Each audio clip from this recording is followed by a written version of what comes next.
scale of justice. Tune in every Monday at 2:05 p.m. and repeat broadcast comes up every Wednesday at 6:30 a.m. on the network service of the NTA. Keep a date with us.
Hello, welcome to the program. The program we call The Scale of Justice, indeed, if we want to extend it, as we begin another year in our continuous effort to make Nigeria a better place. My name is Femi Okeowo, with the pleasure of having you on this program.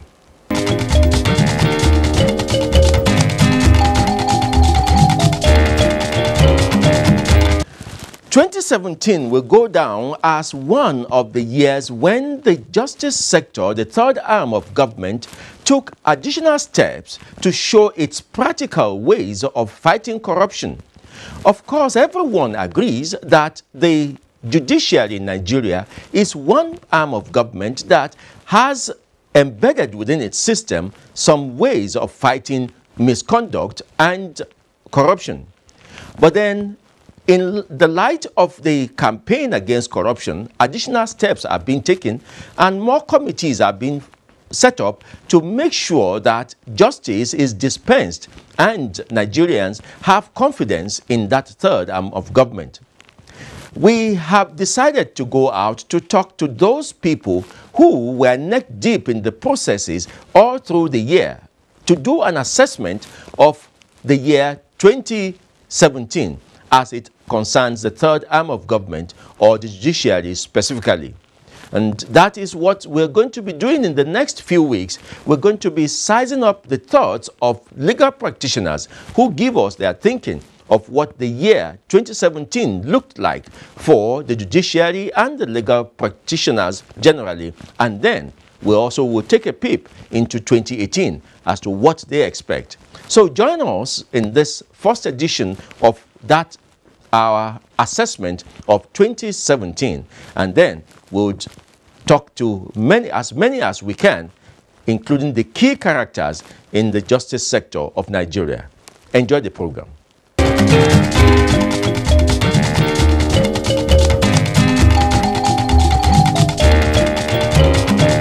When you're talking about the judiciary, you are talking about the entire sector as a whole. So it's not only the judges. The judiciary is not in isolation. They run that arm alongside with others. You need the lawyers who will be appearing before them. If there are criminal matters, you need prosecutors. Police will come, or the other security agencies will come to give evidence. So when you look at all holistically, then you can now see or assess whether there is really pass mark all put together. But where you have a situation where one arm is lagging, or there are failures in some these components, then we have a problem.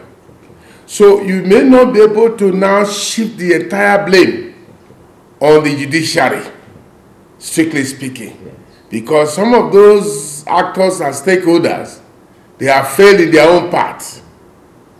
But by and large, the judiciary still have they still wear the big stick. If take, for example, those stakeholders are not working well, they must stand their ground. Because at the end of the day, the box ends at their table that the judiciary have failed. So, let's say they passed, there's a pass mark for 2017, though there were many rooms for improvement. Okay. Before we do a specific assessment of how this sector ran, you remember that 2016 ended on a very unusual note. Yes. Where security agencies invaded. Yes. How did, and of course, 2017 inherited that. Certainly. How did this sector, the judiciary and the legal profession, how do you think they overcame that as to be able to do their job without being intimidated? Yes. Now, no doubt that 2017 was a word I shared. It was really a gloom day for the judiciary and all that stakeholder, because that was the very first time you have the sting operation on the homes of some justices of the Supreme Court and the Federal High Court. Now, I must tell you, it just told the judiciary. Anybody who says it that they were not just, he's just wasting his time. We must be frank and be practical. Because that's the first time you will see this kind of incursion. But then, the judiciary also went back to sit down and say, come to think about it. This has happened. Are we going to lie low like this? Are we not going to also look at internally what really prompted these kind of things to come out against us, so that we can prevent this kind of occurrence in the future? And I think that was why you now have an elaborate platform of the NJC now coming out, periodic meetings, taking some drastic decisions to ensure that there is sanitization internally. Although I have some reservation to some extent. But by and large, that was to sanitize the system so that we can deal with it internally first before invitation of the public. So you find that fall over from 2016 into the 2017, snowball into 2017. As at 2017, they were now gradually getting to the reality, facing the obvious, and then doing alongside their own internal mechanism to ensure that discipline is instilled. And then later on, you find some of these judgments coming up, particularly from the Judicial Division of the Lagos. I say, look, if you want to discipline these people, nobody says you should not discipline them. Follow the due process. Let the parent body deal with them, which I agree. In the army, we have court martial. In the police, you have police only trial. So if a policeman even misbehave on the way, you can't just pull his seat and just dock him. You can't dock him. Or an army officer, you can't dock him. Just like that, because even if he has committed murder, you must take him via that process. And then when he goes through that process, they will try him. Then he cannot be subject to the civil law in the entire society. And I think that's the point the Court of Appeal was trying to make, which, with the great respect to some of my friends, they didn't agree, this and that, and oh well, if a judge should go and commit. Nobody is saying if a judge commits any criminal offense outside, he's immune. He's immune. That's no, that's settled. Okay. But we said if you follow the procedure, you deal with him, and then the others one can follow. If at the end of the day he's dismissed, dismissal does not mean that he cannot stand criminal trial, but he has been dealt with internally. Which one must come first? Well, time does not run against the state. Okay. So any time, it's like governor or president or vice president or issue of immunity. If at the end of the day, there are allegations, they have been investigated, the file is in the cooler, after your tenure, you can still come. So it's not because we must take it. First. Must take it. No. The time doesn't run against the state. The state can come in at any time they so wish. After the 2016 experience, it was an eye-opener Because one of the issues then was this slow pace of decision by the NJC. Okay. Some of these cases were pending there, and there were no headway. Yeah. So, and people feel frustrated. And there are many agitations that, oh, well, you have allegations against a sitting judge. It is been there for 2 or 3 or 4 years. Nothing is happening. Are we going to continue like this? I think that issue of the slow pace, yes, was a consensus issue. And that was what prompted some of these things. Okay. But then, the NJC came back to the drawing board, formulated the former CJN, formulated new rules now, yes, what to do to expedite complaints and petitions. Okay. And I think they'll be working on that platform. Okay. Now let's go to one of the areas you already have hinted, which we yes, said we were going to open up. Particularly during 2017, yes, we found that prosecution was slow. Nigerians don't look at prosecution, they don't look at investigation, they look at the trial. Yes. Was there anything done in 2017 to show that this is a tripartite cooperation and that investigation and prosecution are just as important as trial? Yes. Now, thank you very much. It is a very serious issue because it's really worrisome when we have cases that are pending and dragging, unending, particularly criminal matters, some of these white-collar matters, corruption matters. Now, but don't forget, that is why all stakeholders must be involved. Now, if you take the judge is there, now, how do you saddle a court with 20 criminal matters in one day? And you expect him to perform? You expect him to do daily return? Don't forget there are other civil matters. That's not the only cause or matter for him. Now, he has to forget all the other civil matters and concentrate on these criminal matters. We must draw a balance.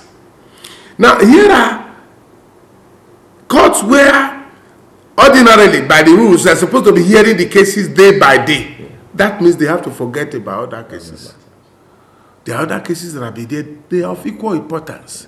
Yes, that of the state, the society is involved, crime has been committed, allegedly, and must be proved. So, on the part of the court, they have that backlog. And except we have more power, we cannot solve that issue automatically. Then other stakeholders must be involved if we are to make any meaningful progress. What do I mean by this? Now, all the security agencies for investigation, ICPC, EFCC, NDLA, all these customs and the rest, all these economic crimes, people involved there must be training and retraining.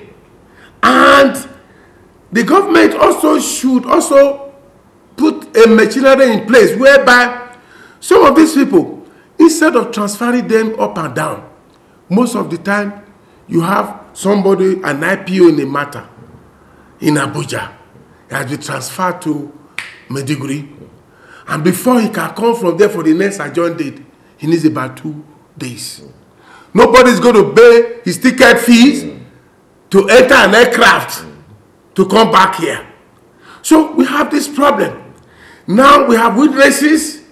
As a result of these delays, some of them are dead. Some may not even be available again. So the state must have an apparatus of keeping these witnesses, state protection witnesses, protected witnesses. Give them money to protect them, because some of them, they may not be, they be out of job, but they are still witnesses for God's sake. I will need them for the effectual prosecution of this matter. Okay. So you have all these, the police, the prosecutors, and all of them, all stakeholders must take their rightful place, do what is needful at the rightful time for us to make an impact. The Administration of Criminal Justice Act yes. seems to find solutions, some of these solutions, yes. but we didn't see much of that. I agree with you. My problem with that, it's a very fine piece of excellent legislation. Although it needs some fine tuning. But where it is still in the experimental stage. Experimental in that all the stakeholders, they are trying to grapple with the contents, applications, administrations, and so the judges, the lawyers, the prosecutors, and the defense counsel. But by and large, I very much believe that in other jurisdictions where this system was adopted, it has worked very well. So why can it not work in Nigeria? The problem lies with our inability to follow the rules. If judges sit down and say, look, you cannot have more than 3 adjournments, and that prosecutor. And so if you are not prepared to do your case, we strike out the matter. As defense counsel, the rule says there are 4 adjournments. You cannot come tomorrow and say you are sick or all those kind of subterfuge. So the judge must be the headmaster of his court and say, look, I take a decision. We must implement this principle. I can tell you, if we do that, all these cases, within 6 months, they are disposed of, and Nigerians will be happy. It doesn't really matter that whether that person must be convicted. Yeah. But trial has taken place and is fair. Everybody saw very glaringly that yes, justice has been done, has been seen to be done. That's what I think is important in the whole exercise. Now, during the year in review, the president showed an individual, a personal concern on the state of our prisons. Yes. And indeed called a meeting with him and the Chief Justice of Nigeria. Yes. A fallout of which we are already seeing a committee, a presidential committee to decongest prisons. What's your assessment of that? Let me tell you, that's not the first time. Okay. It's a good observation, but that's not the first time. The issue is that there have been a colossal failure. Successive governments, Obasanjo, there was prison discongestion exercise. I still remember there were feminine cases to individuals, lawyers, and the rest of it. What did we get out of it? They were not properly organized. They were not properly synchronized. They were not properly funded. Not properly implemented. So at the end of the day, we had even more than what we bargained for.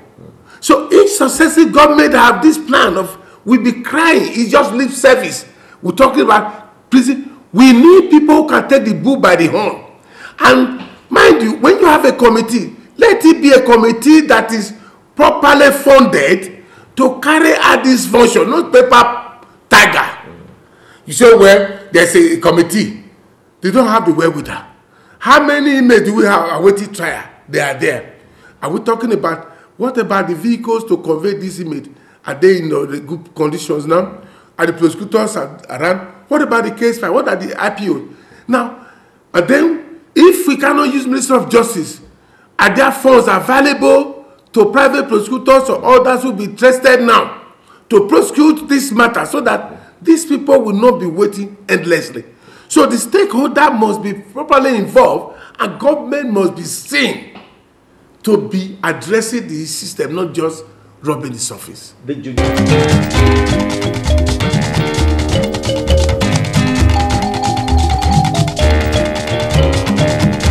judiciary had performed excellently well. As somebody who is involved right from the lower cadre of the court to the highest court in the land, and I know what I'm saying. Now, most of the times, the judiciary have always been crying out that they are not being adequately funded. Within the limit of the funds they are having, they have been doing excellently well. Take for instance, up to now, our judiciary, they are still writing in longhand, and which is a great inhibition to expeditious judicial delivery. Because if one is in their situation, taking down all things that is being submitted verbatim, because you have to write down If not, you'll be accused of not taking down things, and then they will say maybe because you are biased, that's why you left out some things. So, and you can just imagine how many cases they do have in a day. Even at the Supreme Court, you should just imagine when you look at their cost list, you will pity them. So within the limit of the budget they have operated very well. No doubt, in any institution and any society, you will have some bad element.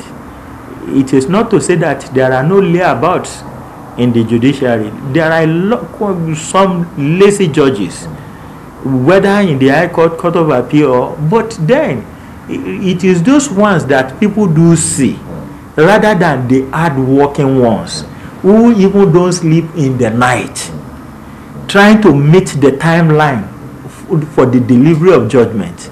And then we saw in the way they even stabilized polity in respect of this case of PDP and Sheriff. Look at the way the case traveled, and look at the way the Supreme Court was able to bring in sanity into it, because you see, a factionalized PDP means that there is no any coherent opposition, because PDP is the only party that you can now refer to as the opposition that you have in Nigeria. So, and with the way they factionalized it and the way they were going about it, you can see that, and that is maybe what led us into this present situation whereby we do not have a responsive opposition that could take on the government of the day. And in any democracy, you need an opposition, a vibrant one, that will be putting the government of the day on its toes, because you ask a very broad-based question. Sure. You ask about the corruption and the judiciary and what the sad event that happened towards the end of 2016, yes, and the present position. You will see that the present CJN, right from when he was acting president, acting CJN, was when he has been sending a note of warning to all that concerns in the judiciary, that look, it's not going to be business as usual, and that he is not going to tolerate any form of corruption. And we have been seeing it, that the way he is going, his body language shows that if any one of them is caught, it will not only that they will use his head to break coconut, he will go with that thing. So I think that one is enough to show. And then you see now that he has even designated some courts as anti-corruption courts and then criminal courts, even in the Supreme Court now. On Wednesdays, they do sit on corruption cases and then give judgment. They give even judgment. They are supposed to deliver judgment within 3 months, but they don't even allow it to take up to that period before they come to deliver their judgment. So you see that they are keyed into fighting the corruption, and then again you discover that some federal high courts have been designated to try security cases, matters like the Boko Haram, though some of them have been tried secretly. Nigerians should have loved to hear about it, but you see, the Constitution allows it, yes, that when there is the security implication or security matter involved, public can be excluded. So, and we trust and believe that they are doing it in the interest of Nigeria. All the trials that are being conducted secretly about this Boko Haram and the people who will not allow the country to have peace.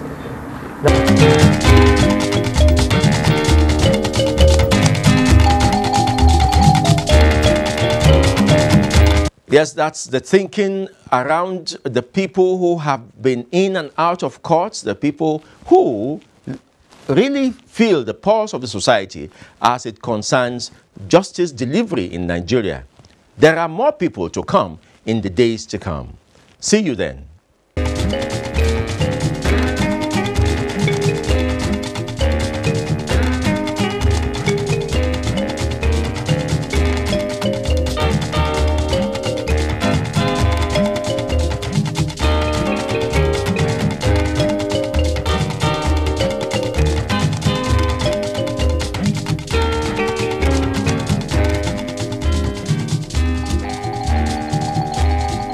Yes, it be like say they want to tell us another story again, yo.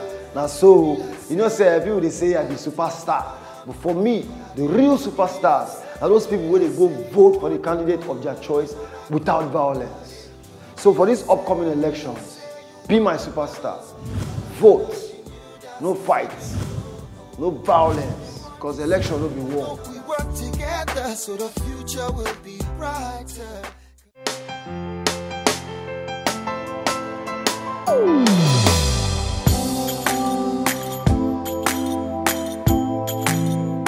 Oga, open your fuel tank. Hold on, please. Let me calm down.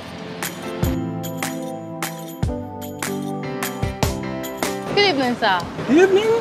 Hope you've rubbed off your meter. Oh, Oga, we no longer tamper with our fuel dispense meter because it is cheating and corruption. I will always sell fuel to all customers at the correct amount because change begins with me. Nice one. Yes, sir. How much, Oga? Fill up.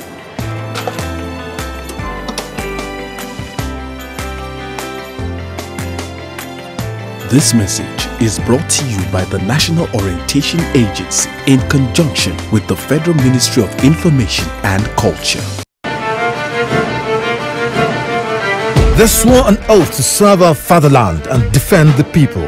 They traded their freedom, comfortable homes and mortgaged their lives on the battleground for our unity and peaceful living. These are the great, fearless, loyal and committed Nigerian armed forces who risked their lives courageously to safeguard our borders. But in the line of duty, many never returned. Nigerians, arise, let's celebrate our fallen heroes. Put on the remembrance emblem with pride to support the incapacitated and families of our fallen heroes. I call on all Nigerians in the diaspora and our friends to donate generously to the cause of the Nigerian unity. President Muhammadu Buhari enjoins all ministries, parastatals, religious and corporate bodies to donate generously to the Emblem Appeal Launch. Send your donations to these accounts. Account name, Emblem Appeal Launch. Account number 393-200-7526. EcoBank Nigeria PLC. NTA Language. Jama'a masu kallon labaran NTA Hausa barkanmu da warhaka. Ni ne Ekukale lo de yin wise kudede. Igbo murum kachano. Broadcasted in the language you understand better. Our programs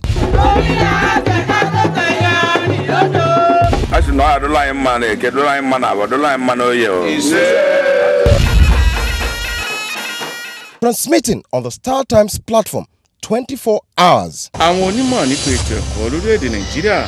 Hukumar tara kudaden haraji ta ƙasa. Alanye na ọchịchị mba United Arab Emirates UAE. The only channel that speaks your language. Anyị ga-eweta akụkọ gbasara ọrịa ahụ nke wakporo obodo anyị. Kálejì, mo kọ́kùnrin, mo kọ́bìnrin, mo kí ọmọdé, mo sì kí àgbàlagbà. Mi kokari mu sauke nauyin alƙawarin da muka ɗauka. Ẹ kú lẹ́yìn tèmi, ẹ káàbọ̀ sórí ètò wa ètò yín ètò obìnrin tó dángájá. Waye fi cancanta a ɗauka a matsayin ɗan aikin cikin gida. Jama'a masu kallon tashar NTA Hausa barkamu da warhaka. Kí ni ayẹyẹ ọdún iléyá tá máa ń ṣe lọ́dọọdún yìí rọ̀ mọ́? NTA, you can't beat the rich.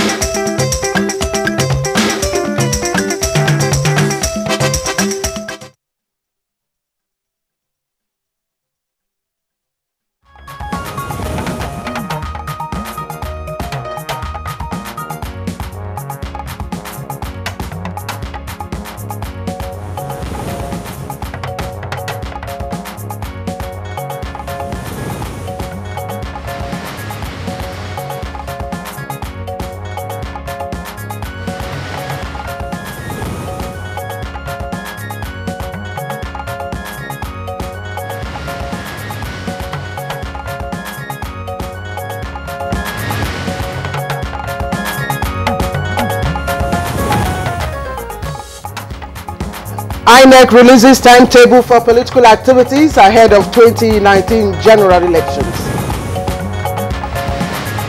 The Commission fixed Saturday, 16th February 2019 as the date for presidential and National Assembly elections. Farmers herdsmen conflicts. Federal government to convene stakeholders conference on infrastructural and agricultural development.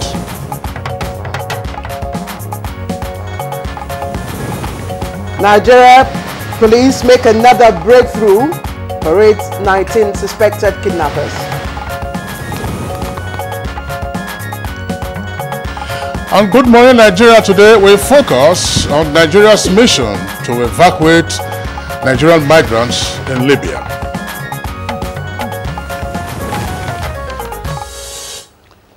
All right, now let's begin by looking at, of course, media reports on the enslavement of irregular Nigerian migrants in Libya. The federal government constituted a fact-finding team headed by the Minister of Foreign Affairs to, among other objectives, identify those irregular Nigerian migrants in Libya, of course, with a view to evacuating them back to the country for reintegration or rehabilitation and reintegration with their families. Now, in line with the presidential directive, the team traveled to Libya and spent some days interfacing with various agencies and officials of the government of Libya to facilitate the mass evacuation. Now, the team also visited 5 detention camps in Jongtung and Zhengzhou to identify the number of Nigerians who were trapped in the North African country. Of course, those of them who are desirous of returning home. Now, reports indicate that over 5,000 Nigerian irregular migrants have been identified so far by the presidential team. And, of course, the purpose is to evacuate them back to Nigeria. And out of the 5,000, about 1,000 of them are said to have been returned to the country. Indeed, but there are questions to be asked, including how long will it take the team to evacuate those irregular Nigerian migrants from Libya? And would also be asking how challenging is the evacuation process, and is it feasible to evacuate all the, of course, identified irregular Nigerian migrants within the specified or stipulated period by the government? How cooperative are, in fact, the Libyan authorities in helping to facilitate the evacuation process of those irregular Nigerian migrants involved? Kingsley, these are some of our talking points. That's right. We'll also be looking at what lessons the various agencies would learn from this, including, of course, Nigerians at large, particularly those who often get misguided and misled into thinking that there are greener pastures beyond our shores. In particular, they have seen how perilous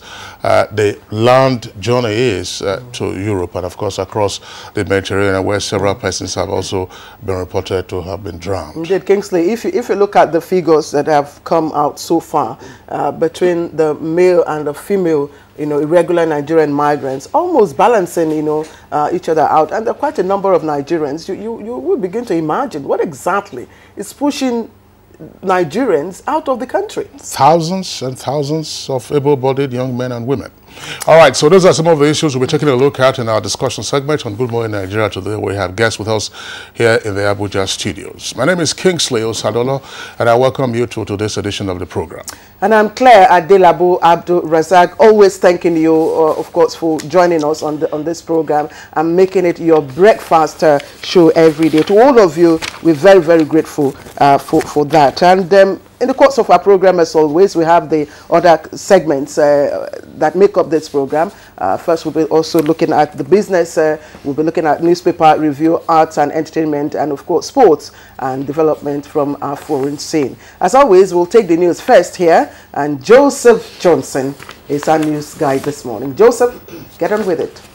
Thank you, Claire. Good morning, and thanks for joining us.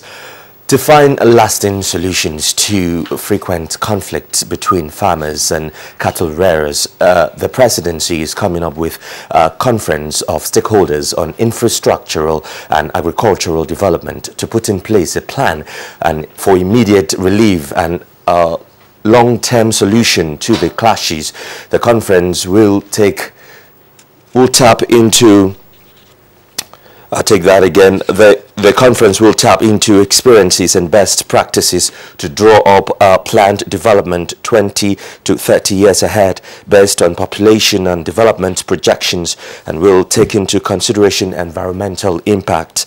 A statement by Senior Special Assistant to the President on Media and Publicity, Garba Shehu, says the President is deeply sympathizes with the families and all other direct and indirect victims of the violence in Benue State and other parts of the country, and is determined to bring it to an end. The President seeks to support the cooperation of all citizens and the media in particular to join hands with his administration to find permanent solutions and not to aggravate or escalate tensions in all conflict areas of the country. Meanwhile, President Muhammadu Buhari engaged Governor Samuel Otom on the best way to resolve the conflicts. The meeting put to rest speculations in certain quarters over the action or inaction of the federal government to address the situation.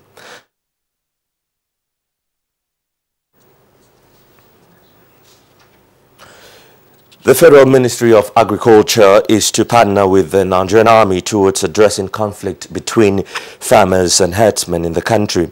This is coming as the Minister of Agriculture and Rural Development, Audu Ogbe, inaugurates a ranch for livestock in Abuja.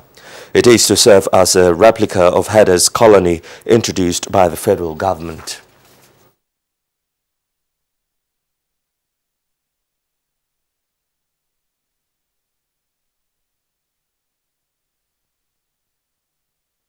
We are tasking our Special Forces Brigade to ensure that everywhere they are deployed, because they are deployed across the country at short notice, to ensure that they stem this menace or the conflict between the herders and farmers. We don't need to roam and get into all the crises and the conflicts and the killings. President Muhammadu Buhari says there is no justification whatsoever for anyone to dare the desert and the Mediterranean Sea on a dangerous mission of seeking greener pasture. The president was speaking at an audience with a special envoy of President Paul Kagame of Rwanda. He said with the abundant opportunities in the country, people must learn to stay at home and find ways of improving their personal economy for a meaningful living. The Nigerian police have paraded 19 suspects in connection with various alleged criminal acts along Abuja-Kaduna Highway. A statement from Force Police Relations Officer CSP Jimo Moshood said the suspects were alleged to have kidnapped one Imam Hakim Kosoko and others on the road. He stated that most of the suspects were said to have been arrested in the act after exchange of gunfire with the personnel of the IGP Intelligence Response Team attached to Operation Absolute Sanity in their hideout along Kaduna-Abuja Road. 4 victims were rescued from their captivity and have been reunited with their families. The suspects will be arraigned in court for prosecution on completion of investigation. The Force PRO said the Nigeria Police Force remains committed to guarantee adequate protection of lives and property of Nigerians. All political parties are to commence campaigns for the presidential and National Assembly elections on the 18th of October 2018, while campaigns for governorship and state assembly elections are to begin on the 1st of December 2018. Chairman of Independent National Electoral Commission, Professor Mahmood Yakubu, made this known in Abuja while releasing the electoral calendar for the 2019 general elections. 2019 as the date for presidential and National Assembly elections, while governorship and state assembly elections will hold on 2nd March 2019.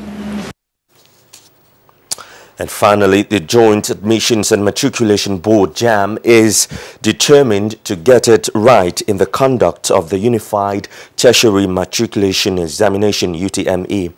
A meeting of stakeholders is underway to consolidate on the gains and challenges of the 2017 experience to strategize for 2018. We must brief them to tell them of what we have seen, to review what happened in 2017, and to take their views about what we should change. And that's the news for now. Good morning, Nigeria. We'll be back with Claire and Kinsley. Stay with us. Unemployment, notably youth unemployment, features strongly in our party's manifesto. We intend to attack the problem promptly through revival of agriculture.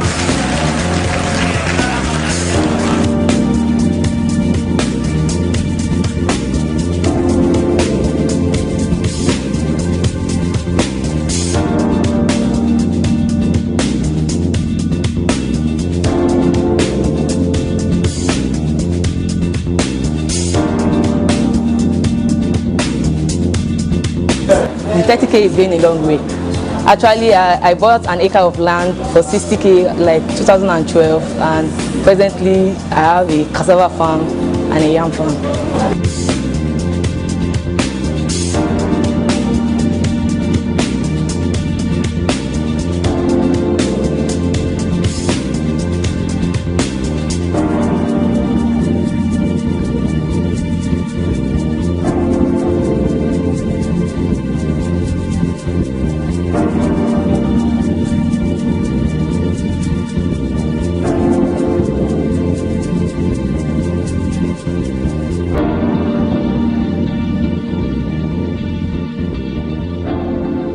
Reorganized, trained, and fully equipped, we are the new improved Nigeria Police Force. We fight crime, we bust syndicates. Whatever the crime, wherever the hideout, the Nigeria Police Force will get you busted. Stop kidnapping, armed robbery, murder, pipeline vandalism, and other criminal activities. Be productive. Be security conscious. Join the police force to secure your life and property. This message is from the Nigeria Police Force Public Relations Department. Imagine a nation where tribalism and ethnic groups cease to be the mainstay of our reasoning. Are you not an Igbo boy? Of course, yeah. Why then are you talking about proposing to a Yoruba girl? Or are you out of your senses? If you are in Benin and your nephews are Ijo, will you kill them? If I see two people from different tribes together, I don't like it. Cha-cha! Let us marry ourselves and make our nation great. Where they come from doesn't matter. What matters is how they feel towards each other. We are getting there, but a lot still needs to be done. So we at Professor John Bull have found the perfect solution in this episode titled Saving Nigeria, and laugh like never before. If I can't give you some cash, you say make you dash me some cash for my phone where I never flash because my economy crash, eh? You go give me? Now they thought this is not a flash, you're talking inside you. That's what it is. Over and out. Brought to you by Glow, the largest data network. Glow Unlimited. Hate speech is not a joke. It incites genocide and crimes against humanity. Most of Africa's civil wars are caused by hate speech from one tribe against another. We don't want it here. The Nigerian government stands firm against hate speech. I was distressed to notice that some of the comments, especially in the social media, have crossed our national red lines by daring to question our collective existence as a nation. This is a step too far. One nation bound in freedom, peace and unity. Nigeria, one nation, one people. This is a public service announcement brought to you by NTA.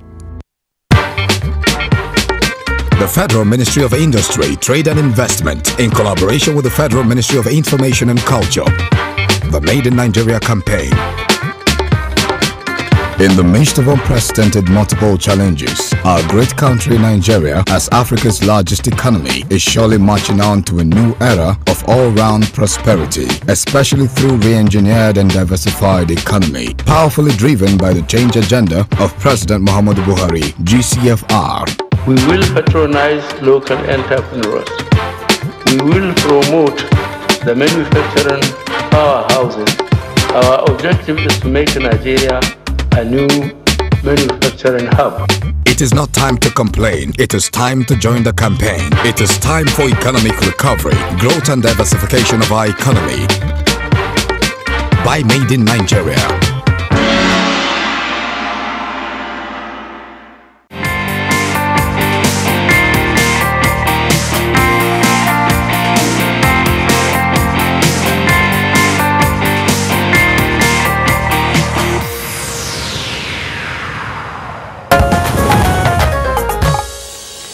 Hello, this is Good Morning Nigeria, and we're broadcasting live from the network service of the NTA. Let's talk a bit of business now.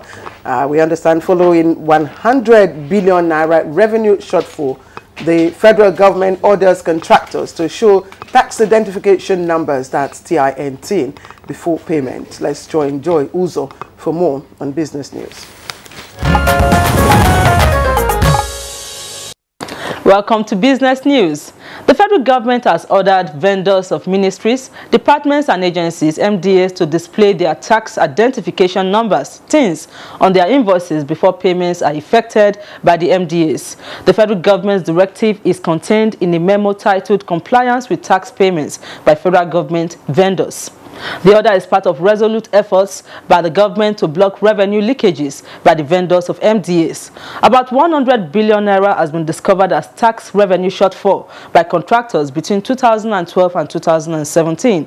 The minister disclosed that persistent leakages in revenue remittances by vendors had been uncovered by the government's Project Lighthouse, a system-wide revenue intelligence data warehouse.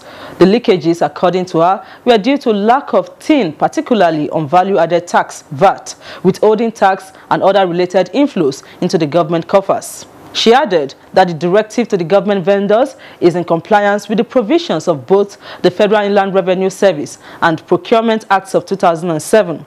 In a statement signed by Special Advisor, Media and Communications to the Minister, Oluyinka Akintunde, the minister stated that spot checks would be undertaken on MDAs to confirm compliance with the directive. Moving on now, an economic analyst, Reverend Levi Johnson, has commended recent achievements in agriculture with reference to recent publication by the Financial Derivatives Company that Nigeria is rated the second largest producer of sorghum. To surpass the trend, he urged relevant stakeholders to avoid complacency, called for introduction of zero-interest loan for farmers, and that the loans be given to willing minds who are ready to venture into farming, first of all to put food on the tables of Nigerians before considering exports. Finally, equities market maintains uptrend as the NSE All-Share Index firms up by 1.29% to close above 40,000 basis points psychological line. We now bring you the graphic summary.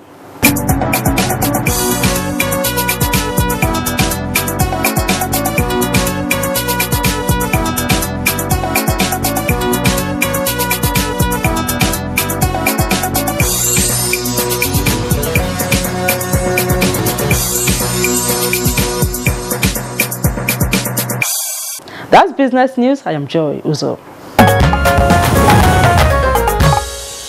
All right, many thanks, Joy. Let's move on now with newspaper review coming up right now.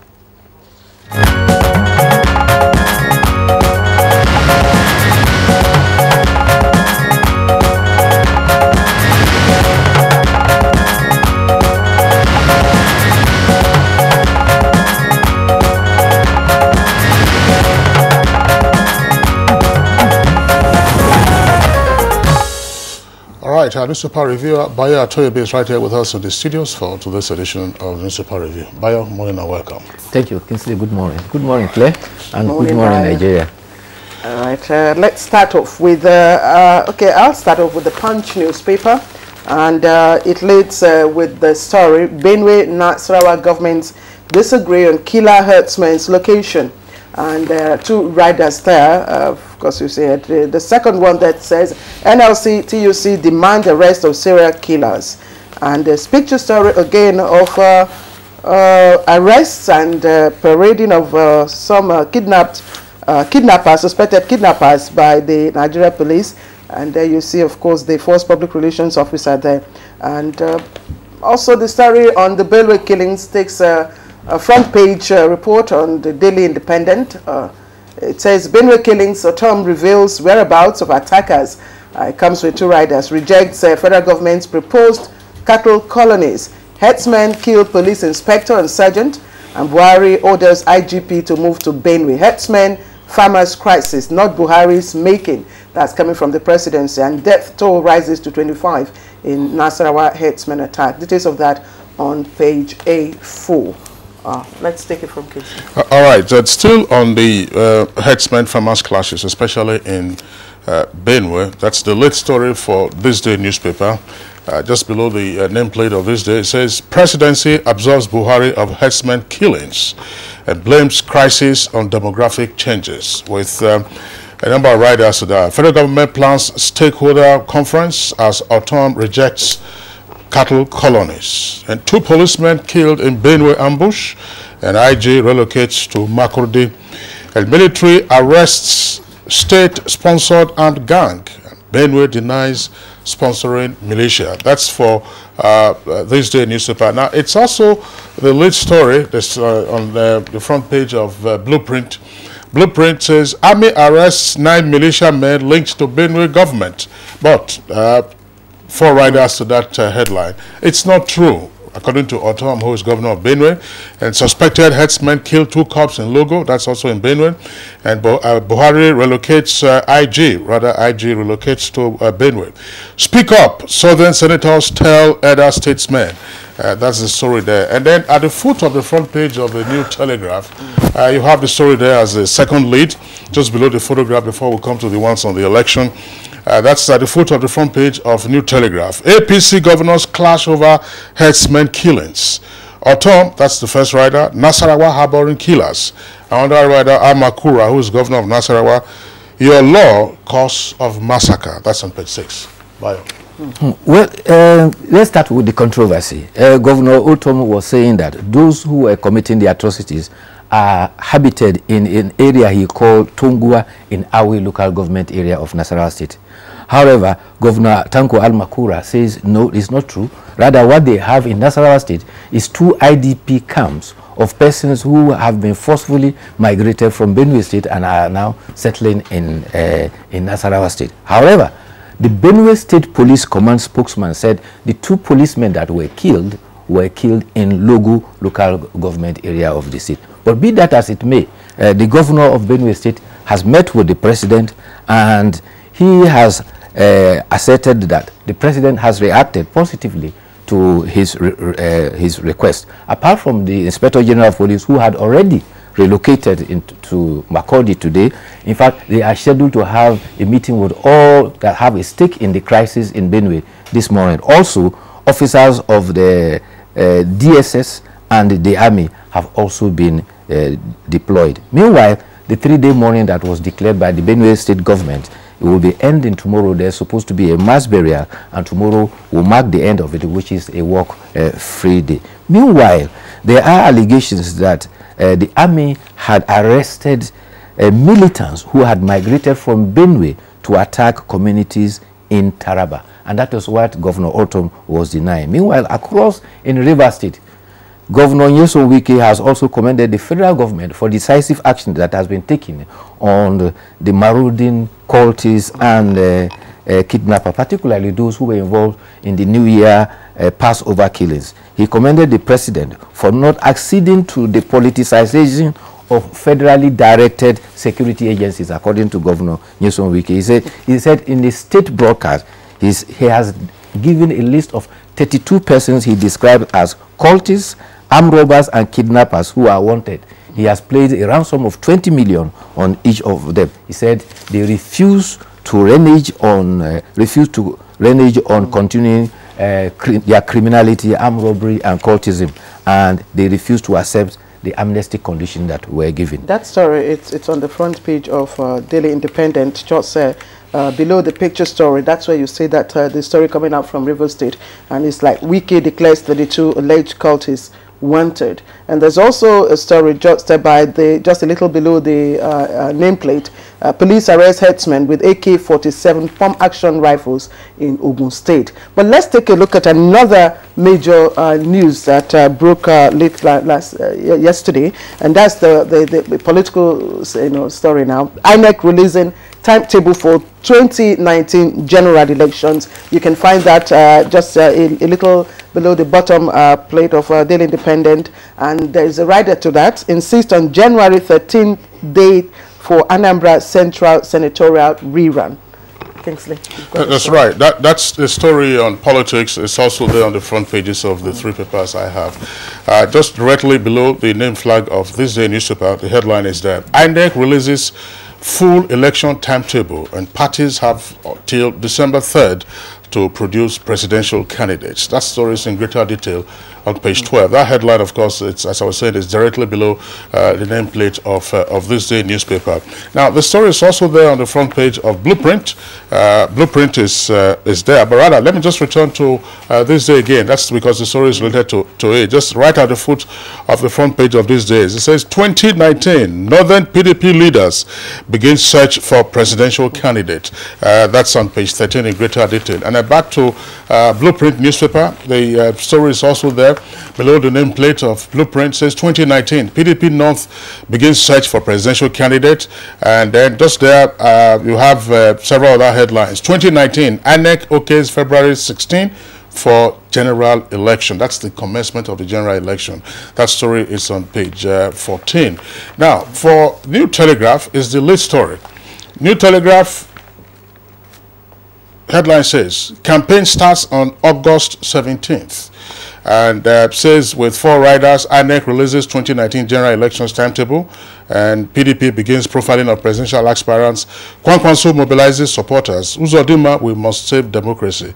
That is on pages 5 and 12. And Bayo, just before you comment, yes. The New Telegraph is said campaign starts on August 17th, and yet if you were to take a look at the sidebar, yes. that you have a box, what we call popularly a box. It's a sidebar actually, and the first column there showing the 2019 election timeline. The campaigns actually are intended to kick off November 18th for the presidential, and then the others December the 1st. We also have a report of October. Well, not in the papers. Not in the papers, yes. So no, the date for the October 7th is between now and October 7th for the parties to produce their presidential candidates. Okay. But if it is the campaign start of campaign, as far as that is concerned, I think the date has been fixed for November 18th to February 14th. And that is for the presidential, and for the governors and other elections is December 1st to February 28th. But my worry about that is that it's good INEC is working far ahead of time. The implication for that for governance is that campaigning will take over governance, and governance will suffer for politicking. That is the worry I have. All right, well, that point is noted, but since last year we've been hearing and seeing the various subtle and not so subtle moves with regard to this. But one key point, perhaps, that you may wish to discuss is why stagger the takeoff of formal campaigning? Because you have all kinds of pseudo campaigns before the formal kickoff. Now, why segregate that of presidential and national assembly from those of the state houses of assembly and governorship?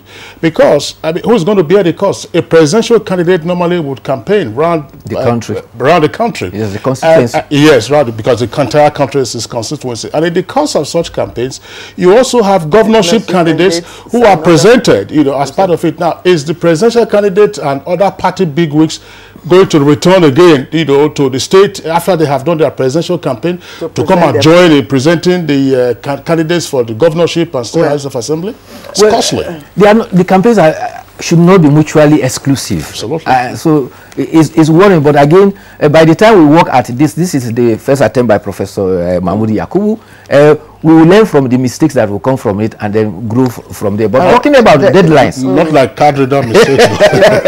Talking about deadlines. The Joint Admission and Matriculation Board has categorically said February 6th is fixed as a deadline for registration. to sit for the UTME. Bayo, we have to. Sorry, I don't have my yellow card. Yellow card. Yeah, well, not yet the yellow card. It's just an indication. But there are other interesting stories that we've not had the opportunity of taking a look at. Just very quickly, Bayo just talked about JAM now. Yes. That story is also there on the front page of Blueprint newspaper. It says 2018 UTME holds March 9th. That's just less than 2 months away, because today is the 10th of January. And then below that you have a story, NECO releases November-December SSCE results. There's another one, Kingsley. Federal government queries 42 varsities for post-UTME extortion. Oh, well, that's right. That's an issue that we have to worry about. That is very important. Universities now are to refund to students. All those who charge more than 2,000 are to refund. And the essence of government is to make access to education a lot more cheaper. That's why tuition to the universities are free. But JAMB is charging registration fee to the extent that it made a profit, what I want to describe as a profit of 7.8. More than 200% of what it cost it to run it. And the pass mark was lowered. Yes, they can afford to charge half of what they are charging now to enable more poor students to participate in the exams. All right, Bayo, still a story before we go to the editorial of Blueprint. Yes, editorial. From Kaduna. New Telegraph, Kaduna is saying teacher strike. AUT task force locks Kaduna schools, chases students away, and government opens attendance register. School messenger slumps after receiving sack letter. And that's on page 6. It says we won't pay Kaduna striking teacher, says RFI on page, the bottom page. All right, Bayo, let's take the editorial. The editorial is for Blueprint newspaper, and that's on page 11. And it's on relief for gunshot victims. Of course, it's talking about the signing into law, the bill now known as the Compulsory Treatment and Care for Victims of Gunshot Act 2017. The editorial goes on to commend what the government has done, but also indicates that, as it says here in the last paragraph, that the paper says it's curious that the law is silent on accident victims that also suffer the same fate, and that given the deplorable condition of our roads, it's quite obvious that more accident fatalities are recorded on a daily basis than gunshot victims. Yes, it's true. If the intention is to save life, it should not be only to gunshot victims alone. Accident victims, you have it. And particularly, I think the doctor will be free now to feel comfortable to treat people with gunshot wound. However, there's another critical element, that of insisting on payment before treating persons must be addressed. If not, the essence of saving life I thought the Minister of Health was here, just before we round off this, was here, on this program, and I think I did put this issue to him. Yes. He made clarification, to this effect of payment, and then he also talked about the fact that, this is standing alone. Why is it not an addendum to the National Health Act? But Bayo, we've really run out of time, so that we don't get penalized by the producer. Let's Bayo, we are sending you, but it's a human interest story. People will learn from this. They can go to the front to the details on page 31 of New Telegraph. The governor of Oyo State saying that he washed dead bodies to survive abroad. All right, Bayo, thank you for being with us. See you tomorrow when we're back for a review of the newspapers. Thank you very much. See you, Bayo. Okay, all right. It's still Good Morning Nigeria. We'll take a short break now. When we return, we'll be dealing with the issue of evacuating illegal or irregular Nigerian migrants trapped in Libya. It's that time of the year when we appreciate all those that mean so much to us. Our sponsors, our clients, government at all levels, corporate bodies, advertisers, religious bodies, civil society groups, political parties, businesses, and above all, you, our esteemed viewers. Together, we made 2017 great. Together, we shall make 2018 even greater. That's why we say thank you. Merry Christmas and a prosperous New Year.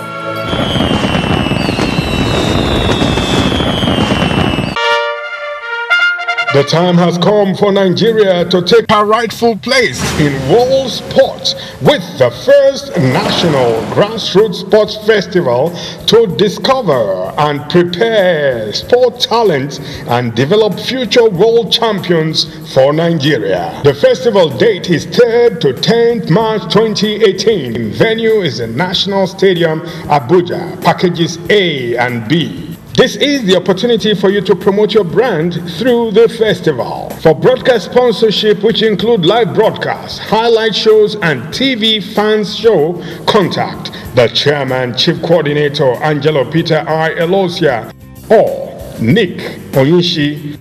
Organizers, Grassroots International Sports Academy and LOP Worldwide Television. Endorsed by the Federal Ministry of Youth and Sports Development. Broadcast partner, NTA. Another edition of TV Guide magazine is out with revealing accounts of trending stories. With the dwindling oil revenue, he says there is no reason to worry. We strongly believe that culture is Nigerians' new oil, and we're going to show that by creating wealth, our art and culture will be a statement for all of us. Our cover story is on Otumba Olusegun Runchewe, Director General, National Council for Arts and Culture. For upcoming TV presenters, Elegant Elizabeth Banu tells you what it takes.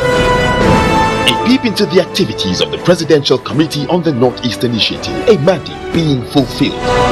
A trip to the Yankari Games Reserve and Safari in Bauchi State brings you closer to nature.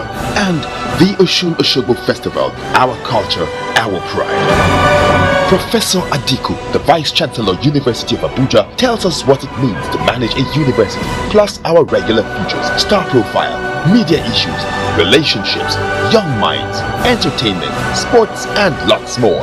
Pick your copy now at the vendors or at every NTA station nationwide. TV Guide, still your indispensable companion.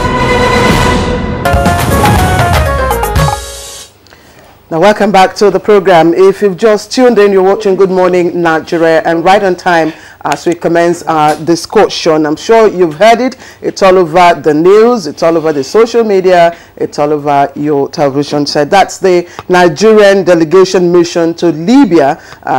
Today on Good Morning Nigeria, we'll be discussing the evacuation of Nigerian irregular migrants from Libya, or as well as the mandate of the delegation to Libya. But let's take this report by Garba Mohammed Natala, who also was, of course, a member of the Nigerian delegation to the North African country. Facts-finding mission on the level of enslavement of Nigerians in Libya is in compliance with the directives of President Muhammadu Buhari to carry out massive evacuation of Nigerians stranded in the North African country. While at the Libyan capital Tripoli, the Nigerian delegation visited 5 detention camps in Jentun and Janzo after getting the nod of the country's president and meetings with ministries of foreign affairs, interior and justice to lay down a framework for the safe return of the trapped Nigerian migrants. Despite returning to the country and the commencement of the evacuation, members of the delegation have continued to hold high-level meetings on measures to assist the returnees to put behind their ordeals, be self-sustaining, and never think of attempting to go to Europe illegally. We have an estimated number. We have about 50 camps to carry out these operations. First of all, we're admitting them, and rehabilitating them, reintegrating them back into the society. I want Nigerians to know that those who are returning are not all trafficked, and they are not all smuggled. Some of the migrants say they have learned the hard way. The beating and all from the desert, and the mistreatment from the Libyan police and all. Now I've learned my lesson. I will not even encourage any or even my enemy to begin the journey. I give glory to God Almighty, who are able to help us out of this prison. More outcomes will emerge as the federal government remains committed to stem the tide of illegal migration of her youth.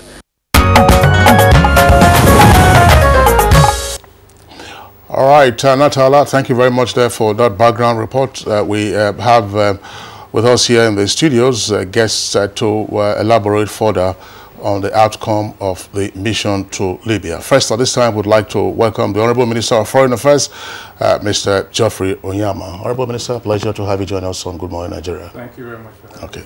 And then we also have with us here in the studios the Director General of NAPTIP. NAPTIP, of course, is the agency for the prohibition against trafficking in persons. Julie Oka-Donley.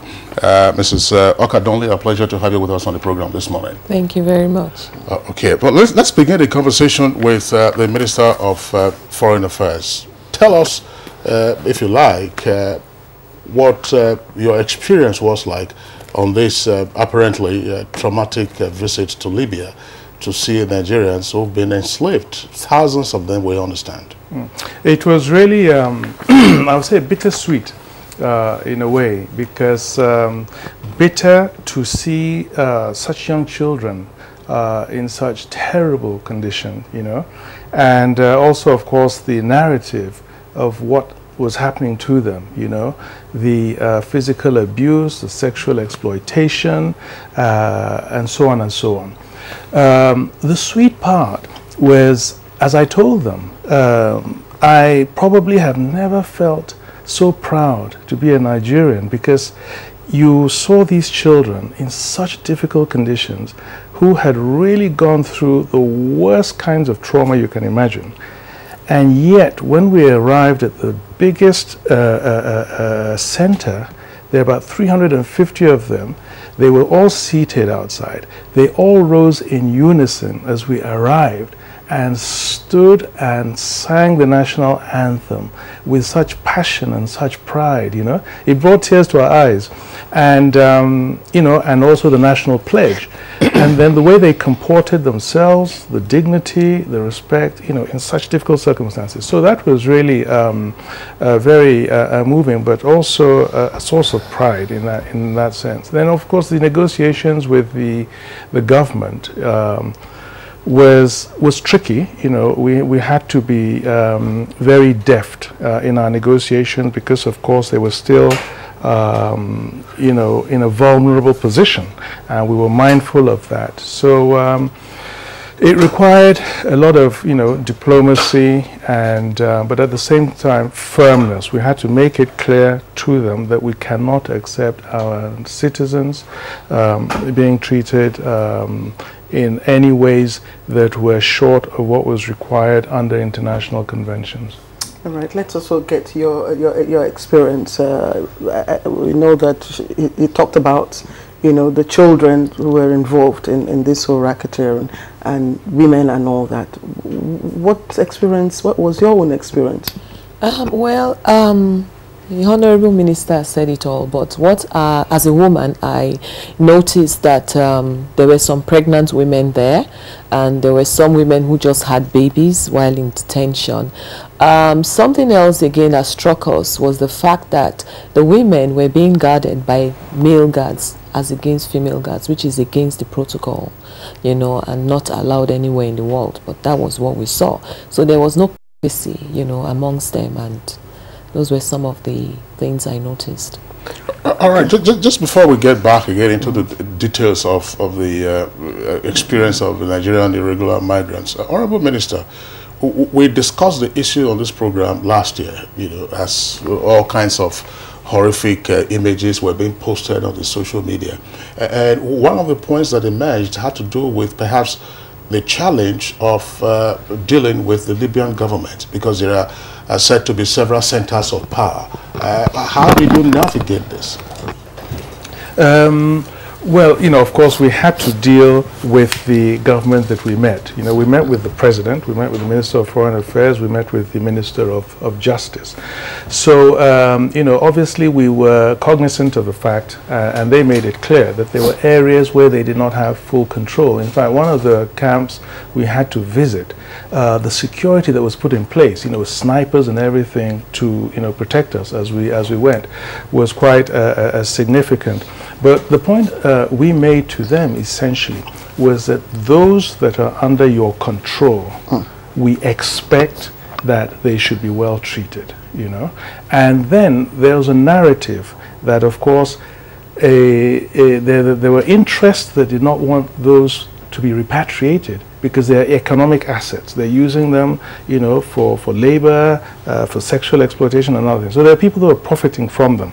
So we also had to be mindful to ensure that all the Nigerians were taken out. And we had an experience where the first camp we went to, they told us there were 375 Nigerians in the camp. When we got out and met these Nigerian children and everything, they were telling us, and the girls were a lot more courageous, I must say, you know, than maybe the boys. They're telling us there are other Nigerians being hidden around. And we said, where? And they sort of, you know, told us where they were. And we told these people we wanted to go in and see for ourselves. And lo and behold, about another 300 Nigerian children came out, you know. But Honorable Minister, even before we go deeper, I'd just like for you to share with us what's this mandate, you know, for the presidential mandate, you know, given to your delegation. Beyond getting these Nigerians back, what other thing were you supposed to do, and what did you find out? You know, well, this is a different, multifaceted issue, the issue of these illegal migrants. You know, prevention, border measures. You know, the Libyans were very keen to point out that there was also a responsibility on our side, you know, to prevent our young children going. And I think they're right, you know, also, that the whole burden cannot just be on them. And so the nature of the delegation, you know, the DG of NAPTIP was there, the DG, you know, refugees, and the Controller General, immigration, and so forth. So Mr. President clearly has a vision that this has to be addressed in a comprehensive and holistic manner. So we were very mindful of that, you know, that the issue of rehabilitation, reintegration when they come back, the issue of advocacy, using them, sensitizing our people about the dangers, and I think they can play an important role, you know, in this, and of course, you know, the economic aspects of things in our country. So, you know, we're mindful of all that, but I think the first thing was really just to get them out. Okay. All right, just getting them out. That's fine. But let's, for the benefit of Nigerians who are home, let's have an idea from the DG of NAPTIP. How did the whole idea of encampment evolve? Because we keep hearing of camps. What sense do we get of you know, why the camps exist, probably who runs them, and how? What is a camp? Is it an orientation camp, a deportation camp, an evacuation camp, or what? The camps in Libya, if I understand you right, that's what I'm asking. Are detention camps. In Libya, if you're irregular, you're considered a criminal. That's the law in Libya. And so when the irregular migrants are arrested, they put them in various camps. They're like detention, like prisons, but not prison, but detention camps that are more or less like prisons as well. Because their rights are restricted, they are locked up in various, you know, cells within the camp and heavily guarded by security men. Again, for purposes of clarification, who runs the detention camps? Because there are various allegations of abuse and they use forced labor and so on and so forth. Who runs? Who is in charge of the detention? The camps we saw, the camps we were allowed to go into, are run by the Libyan government, and I think it's under the Ministry of Interior, Minister of Interior. So yeah. So those are run by, there are some camps that are run by various militia groups, but these particular camps that were in control, under the control of the Libyan government, were being run by the Libyan government. All right. Back again to the Honourable Minister. Just before the Honourable Minister, you were talking about the extent of the scope of the mandate of the mission to Libya. Is there a sense of accomplishment on this, shall we say, first visit? Yes, I think so, because as I said, the nature of the delegation, which is sort of comprehensive in its coverage, I think there is that sense of accomplishment, because I think we have a clearer vision now of what we need to do in tackling this. I think maybe in the past there might have been an element of just bringing them back, you know, but we're also extremely mindful of the criminal aspect of this. And while we were there, we met a trafficker who was being tried in Libya, a lady, a Nigerian lady, you know. So and here NAPTIP, you know, obviously plays an important role, and the you know, immigration, the border measures that we have to put in place, a stronger borders. So so that sense of accomplishment, I think, obviously, it's a work in progress. We're not there yet, but it's important to put in place really the building blocks and to have a much more a clearer vision of what we want to achieve. And as I said, you know, the criminal aspects, prosecution, you know, the border measures, you know, secure border measures, and the sensitization program. All right, let's welcome the Senior Special Assistant to the President in Diaspora Matters, who's just joined us, Honorable Abike Dabiri-Erewa, also a member of the delegation, presidential delegation to Libya. Thank you very much, Honorable Abike Dabiri-Erewa, for joining us.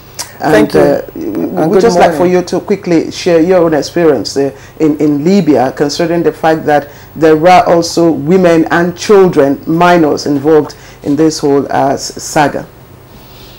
Well, thank you very much and good morning. Well, it was very surreal, it was very touching, and in particular, like you said, seeing 10, 11, 14-year-olds, girls in prison with other women.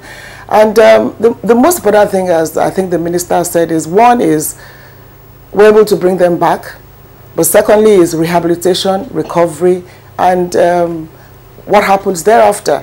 So it's, I mean, it's in all my years of journalism and 12 years in Parliament, 50 years in journalism, I've never, ever seen anything like that. Despite having been to prisons, to visit Nigerians there and all that, I've never, ever seen something of that magnitude. And nobody deserves to go through the kind of torture that they all have gone through.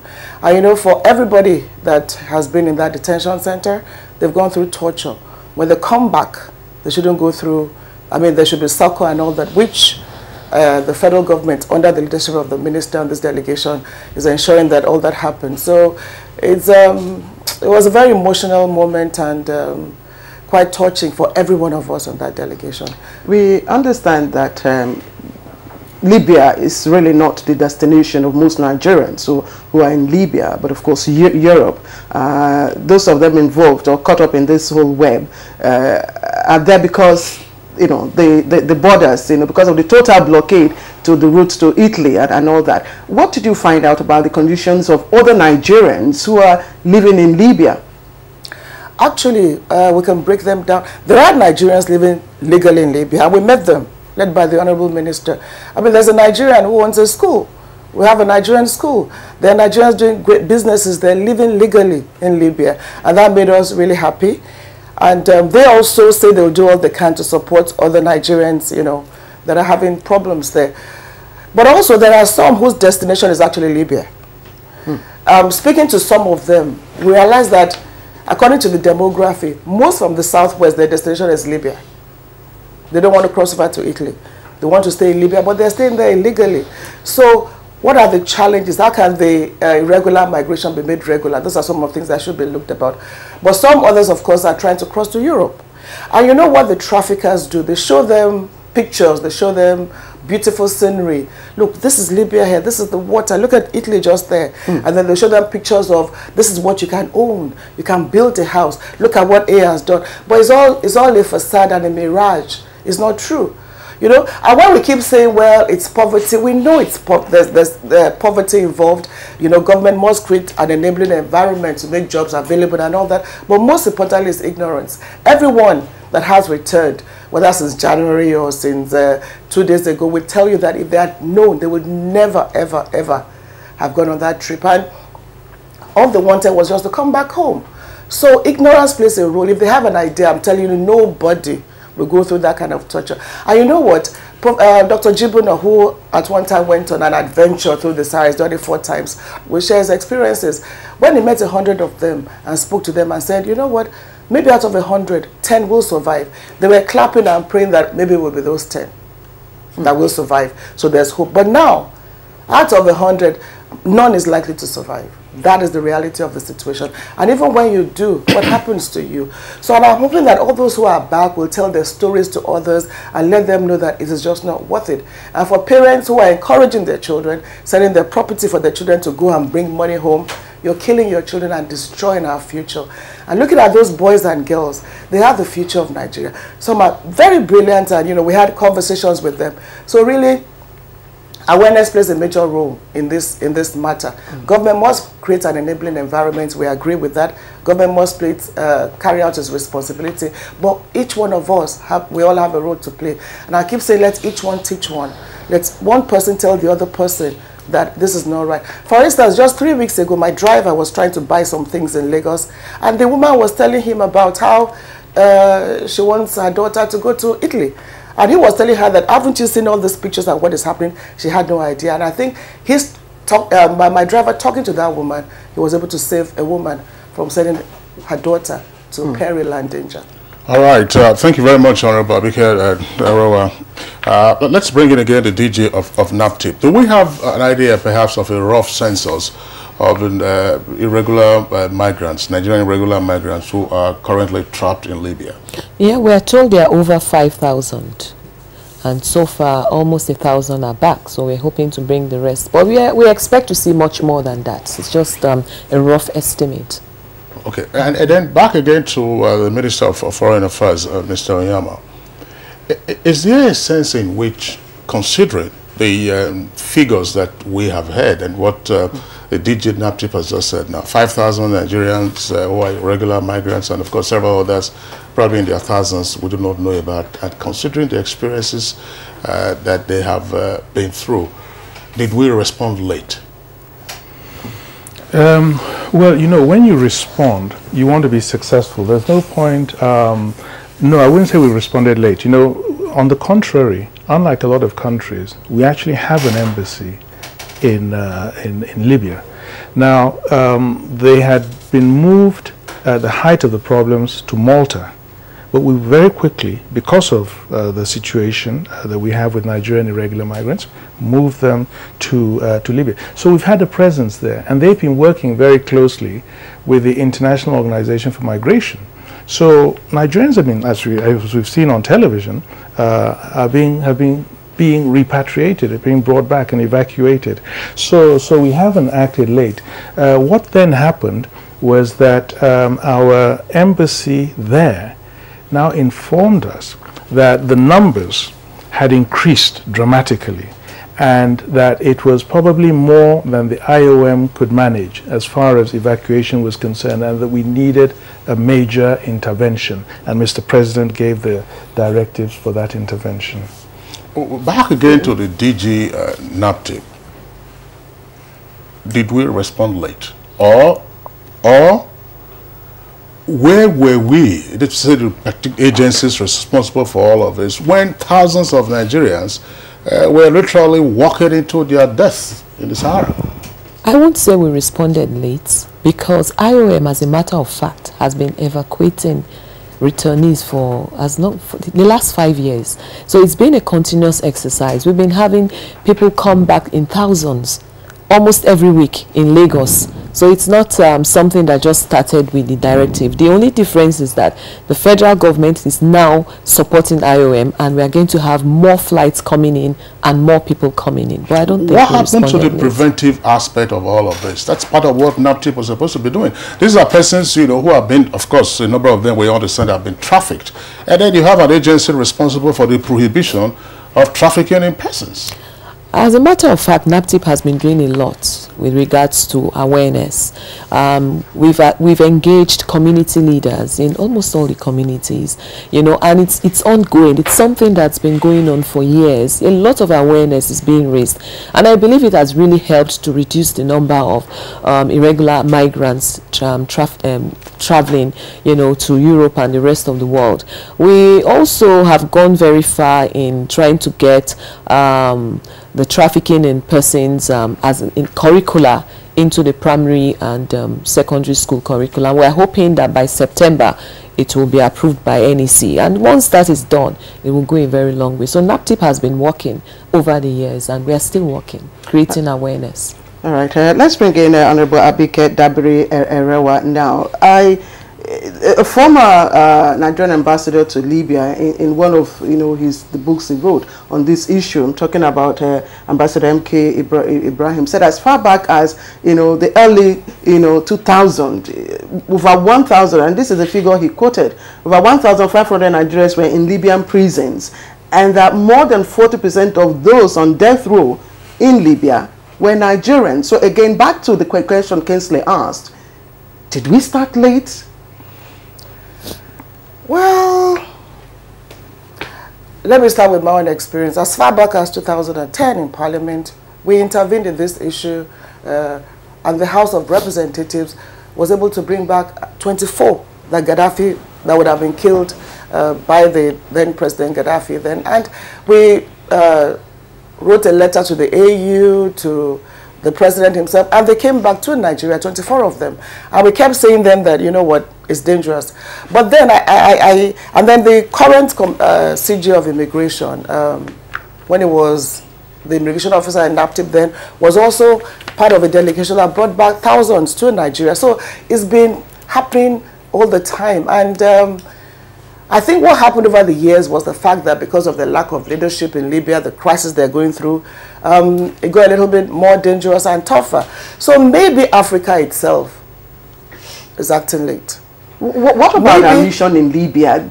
No, I was sure that our mission was kidnapping, because we have a mission in Libya who is supposed to be responsible for, the Nigerians who live in such countries. No, but these are Nigerians crossing irregularly. These are Nigerians going through a dangerous route. These are Africans, and why we keep saying Nigerians, Africans who are trying to cross over to Europe. So I think looking at it holistically, whether we're acting late or not, African Union and the European Union must take this as a crisis situation and deal with it that way. So it goes beyond Nigeria as a country. We should be looking at the African continent and the European Union itself. It's a demand and supply situation. If there's no demand, there will be no supply. So why on our part, on the African continent, we should do everything we can, especially through NAPTIP, to stop trafficking and curtail demand, supply. They on their part should do everything to curtail demand. So I think moving on is not about any blame game now. What goes on from here? AU, EU must take this more seriously. Now, over the years, we've been talking about irregular migrants dying at sea, but nobody listened to us. Now that it's drawn world attention with wars and conflicts all over the world, which has made the issue of refugees and migrants now a problem to the world is paying attention to it. So I'm hoping that with this attention, we can seriously, as the continent, both the African continent and the European continent, be determined to put a stop to it. Now, they go through a route. They go through Agadez. Who is blocking that route? Where's the EU police to stop this issue of trafficking? So I think what we should be looking about is about time that we come together to ensure that we put a stop to the issue of human trafficking. I'm just wondering, I'm just wondering, because the minister talked earlier about what the Nigerian mission had tried to do, first relocating to Malta and then coming back, and a point about why we seem not to have picked this up. A mission, of course, will also include a defense attaché, assuming there is one. And what is the role of the defense attaché if these are irregular migrants? But these are Nigerians who are all trapped there. But one point Honorable Abike was talking about earlier, I said, look, demand and supply. These are the push and the pull factors. Ambassador M.K. Ibrahim was our guest on this program when we discussed the issue at the height of the revelation of the torture that Nigerians were going through in Libya. But I'm wondering, Honorable Abike, what do we know about the push factors? In other words, if we are to stem the tide from our own side, as the Libyan authorities have also quite reasonably requested, what do we know about the push factors? Considering also that we have now many media platforms, if ignorance is that, why are people not benefiting from the plenitude of media platforms for enlightenment? Well, I think in terms of media engagement, all the agencies involved need to do a lot more, including you. And that's what we are doing now. We've been doing this. We've been on top of this. If you recall, I mean, just to interject before you continue your flow, we actually had a guest, but you actually helped us source that guest. He was a returnee. We took him from our Lagos Network Center, and he we had also another one from Benin who were telling us, what their experiences were, and also ultimately speaking to the audience about the hazards out there. But still, I mean, we have thousands of Nigerians who are going through this. Not even just in Libya, we have other parts of African countries that we've not talked about. Yes, all right. Absolutely. There should be a lot more that should be done in terms of enlightenment. But I'll tell you something. There are those that no matter what you tell them, they believe their destiny. Somebody has told them that their destiny is in Europe. So there are some with the mindset, there's nothing you tell them. They just must get to that Europe because they believe, that's where they're going to make it. So there's nothing you can do about those people. But there are many people that are ignorant. For instance, there should be more billboards, jingles on every station, every channel. And we're appealing to everyone. It's not just about it. It's not just a government thing. It should be something we should all show an interest in. If you have any blood flowing through your veins. So we also expect that media outlets, can support with their own jingles, programs, and I think about 3 or 4 are talking about doing programs on this. NTA, for instance, there should be one that I don't know whether it has started, that was done with one of our Nollywood stars. That should be a series on the issue of irregular migration. So yes, we need a lot more. And then most importantly, going into the cities and villages and, talking one-on-one with mothers in particular, going to the marketplaces, working with traditional institutions. I remember that some time ago we were in Benin. Apart from seeing the governor, we saw the Oba of Benin, the late Oba of Benin. And you know what? By the time we discussed the issue of irregular migration, the Oba came on national television and said, I place the curse on any family that encourages their children to be trafficked. And I'm telling you, it went down in Benin. If that was sustained, maybe we would have achieved more results. So traditional institutions, religious institutions, we all must be involved in this awareness campaign. Right. Honorable Abika, you said the late Oba of Benin. This is the pastor Oba of Benin. Sorry, but let's go back. Yes, this is a very serious matter, really. Honorable Minister, earlier on you were telling us about the difficulty, to get to other centers or other camps, that are not under the control of the UN-recognized Libyan government. Now, is there no way you can also interface with the leader of that government? Absolutely, we're doing that. We're doing that. We have channels of outreach to the militia and other groups, and together with the IOM. So it's an ongoing process in engaging with them. But maybe also coming back to what you were talking about earlier about the push and pull factor. There's another aspect that is a reality, and in fact about 3 days ago I was reading, I think it was BBC that carried it. There was a Burkinabe who had also been trafficked, had been imprisoned in Libya, and was now a huge success in Italy in the fashion industry. So so some of these migrants know people who have made it. They probably, in their communities, also see, people that they've known who have made, transited there to those countries and have built houses back home and that kind of thing, But I think the point that was made earlier was that the chances getting less and less, all the time, of them being able to make it across. And I think that's really what we have to, also communicate in the narrative that we're putting out there.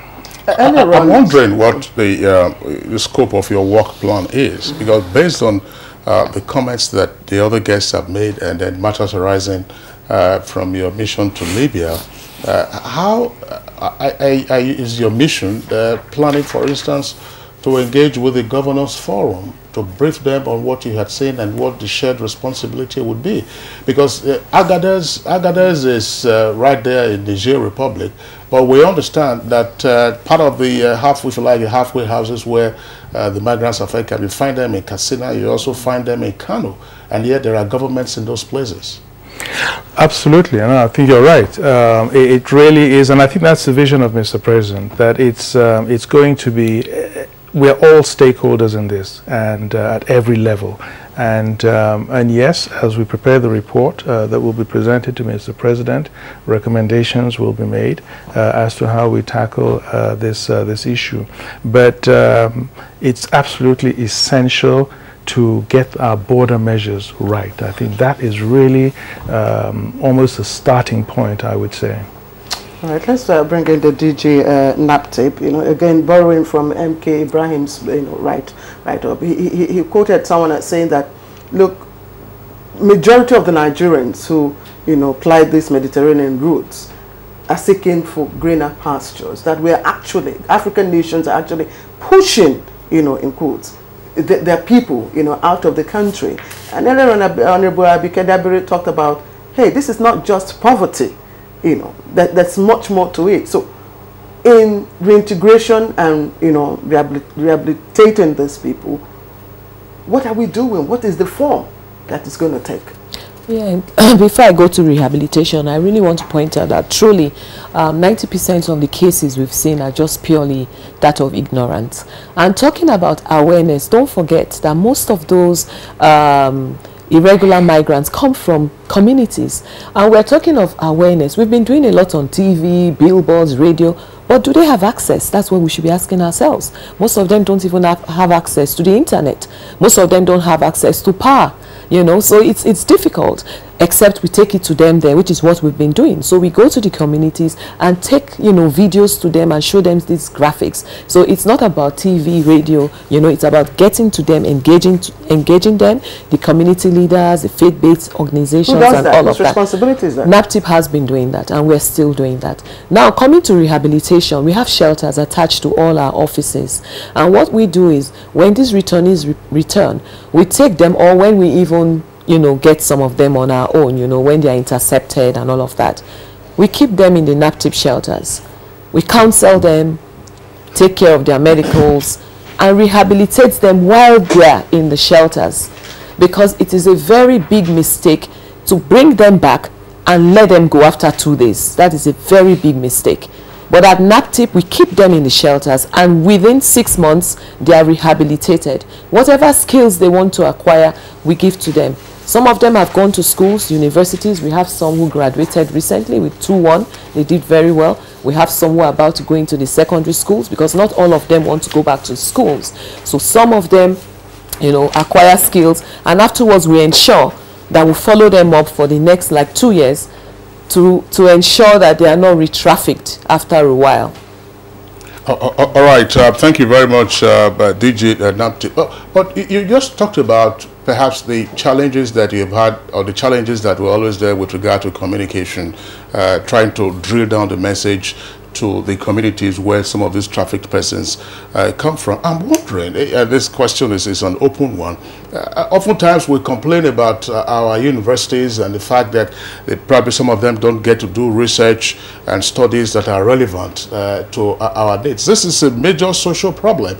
How many sociologists or social scientists have been involved in this? How many communication scholars have been brought in to deal with aspects relating essentially to behavior change communication? Who takes this? Honorable Minister or Honorable Abike, who is also a journalist? Let's get Honorable Abike Dabiri. Well, I think it's something that should be done, and I believe it's part of the things NAPTIP will be working on, because it's basically their responsibility. So yes, it's a good suggestion, and I think that should be taken up by NAPTIP. King Kingsley, I wanted to follow up on the question I asked the NAPTIP, DG on the program, your rehabilitation and reintegration, because most times we hear, okay, we get them, we rehabilitate them, we reintegrate them. We've been hearing of this process, even with the internally displaced persons, and we still have a lot more to do. With regards to the returnees, we understand yesterday, just those of them who returned in Benin protested, asking for transport fares. So what is it that you have for these people in terms of package, in terms of a program? For us at NAPTIP, like I said before, we engage the returnees. Whatever they want, is what we give to them. We don't dictate to them what Are they you aware want. of the protest yesterday in Benin? Well, I don't want to involve myself with what happened in Benin because the Edo State governor has his own arrangement. He takes the indigenes of Edo away to Edo State. But those of them we have concerns with, who we think we can get the traffickers, you know, that have something to do with them, we take away. Because our job is not just to bring people back and let them go. The job of NAPTIP is to ensure that the traffickers are prosecuted as well, because that is justice, total justice for the returnees. As at yesterday, we arrested 2 traffickers and they are being investigated right now. So those that are taken by NAPTIP, I can speak authoritatively on those ones. They are very well rehabilitated. We do not release them into the society until they have been rehabilitated, because it's a very dangerous thing to let them go before the rehabilitation. So you take them into our shelters, yes, counsel them, okay, treat them, because most of them come back with different conditions. So it's also very risky bringing them back and releasing them after 2 days back into the society. That is another epidemic that is waiting to blast in our faces very soon. All kinds of yes. So for how long? For how long do you hold them? Yes. You know, health hazards. Between 6 months and 2 years. We do not release them because the health hazards we are going to be talking about this very soon. There's going to be a major epidemic. So it's a very wrong thing for those states who are taking them and releasing them after 2 days. If you're not ready, just get your shelters first. Keep them with you for at least 6 months to 1 year. Treat them, counsel them, but do not release them. Is the Federal Ministry of Health or the state ministries of health also involved in this? Because, as you said, and it should be obvious that persons who have been kept in such inhuman conditions will come back with all kinds of conditions that could then affect the general population if you don't have a quarantine system for them. But back, there's one issue that has been raised about rehabilitation, reintegration, and all that. Honorable Abika, you've been involved in diaspora matters, and one of the issues, of course, we've also heard about over the years, so-called skill acquisition centers, you know, that have been set up by state governments to provide persons with skills. Is it that those skill acquisition centers have not met their purposes to the extent that, look, we're still having this push of thousands of young Nigerians? What can be done to tweak such skill acquisition programs so that they get a good fit into the ongoing rehabilitation agenda? Well, I guess it varies from states to states. I can speak for legal skills acquisition centers, and you know, after they are trained, they get engaged. But even for this process, process of bringing them back, SDG's office, under the office of SDG, has a program for the returnees. There's a leaflet where, if they're interested, there are numbers to call. They'll contact the numbers, and then SDGs is willing to put them through some skills acquisition if they are interested. So I think that should be a question for states to answer, how they do their skills acquisition. But I know that the one for Lagos actually trains them, sets them up, and there are stories of those who have actually been back. And then again, from those that have been back since January, for instance, you know, sometimes I'm at the airport to receive them. And since we started January last year, and we follow up with some of them. Like, I know about 5 that were trained in Benin. One even sent me her pictures not too long ago. She's now making cakes, and she's been trained on event planning in Benin. Her name is Gift, and she even got a job in, I think, Ogun State to bake cakes. And she's thinking of maybe getting an apartment or something. She's looking for a good place to stay. And so the story is very, I think most importantly is that one is to follow up with these returnees and know what they're doing. Mr. Planner, for instance, is about getting out his CD, and he's being helped again by, I think, Edo State also. So really it varies from state to state. But it's also important that governors take charge of their citizens. So whatever it takes, for instance, I'm told there are 26 from Lagos State.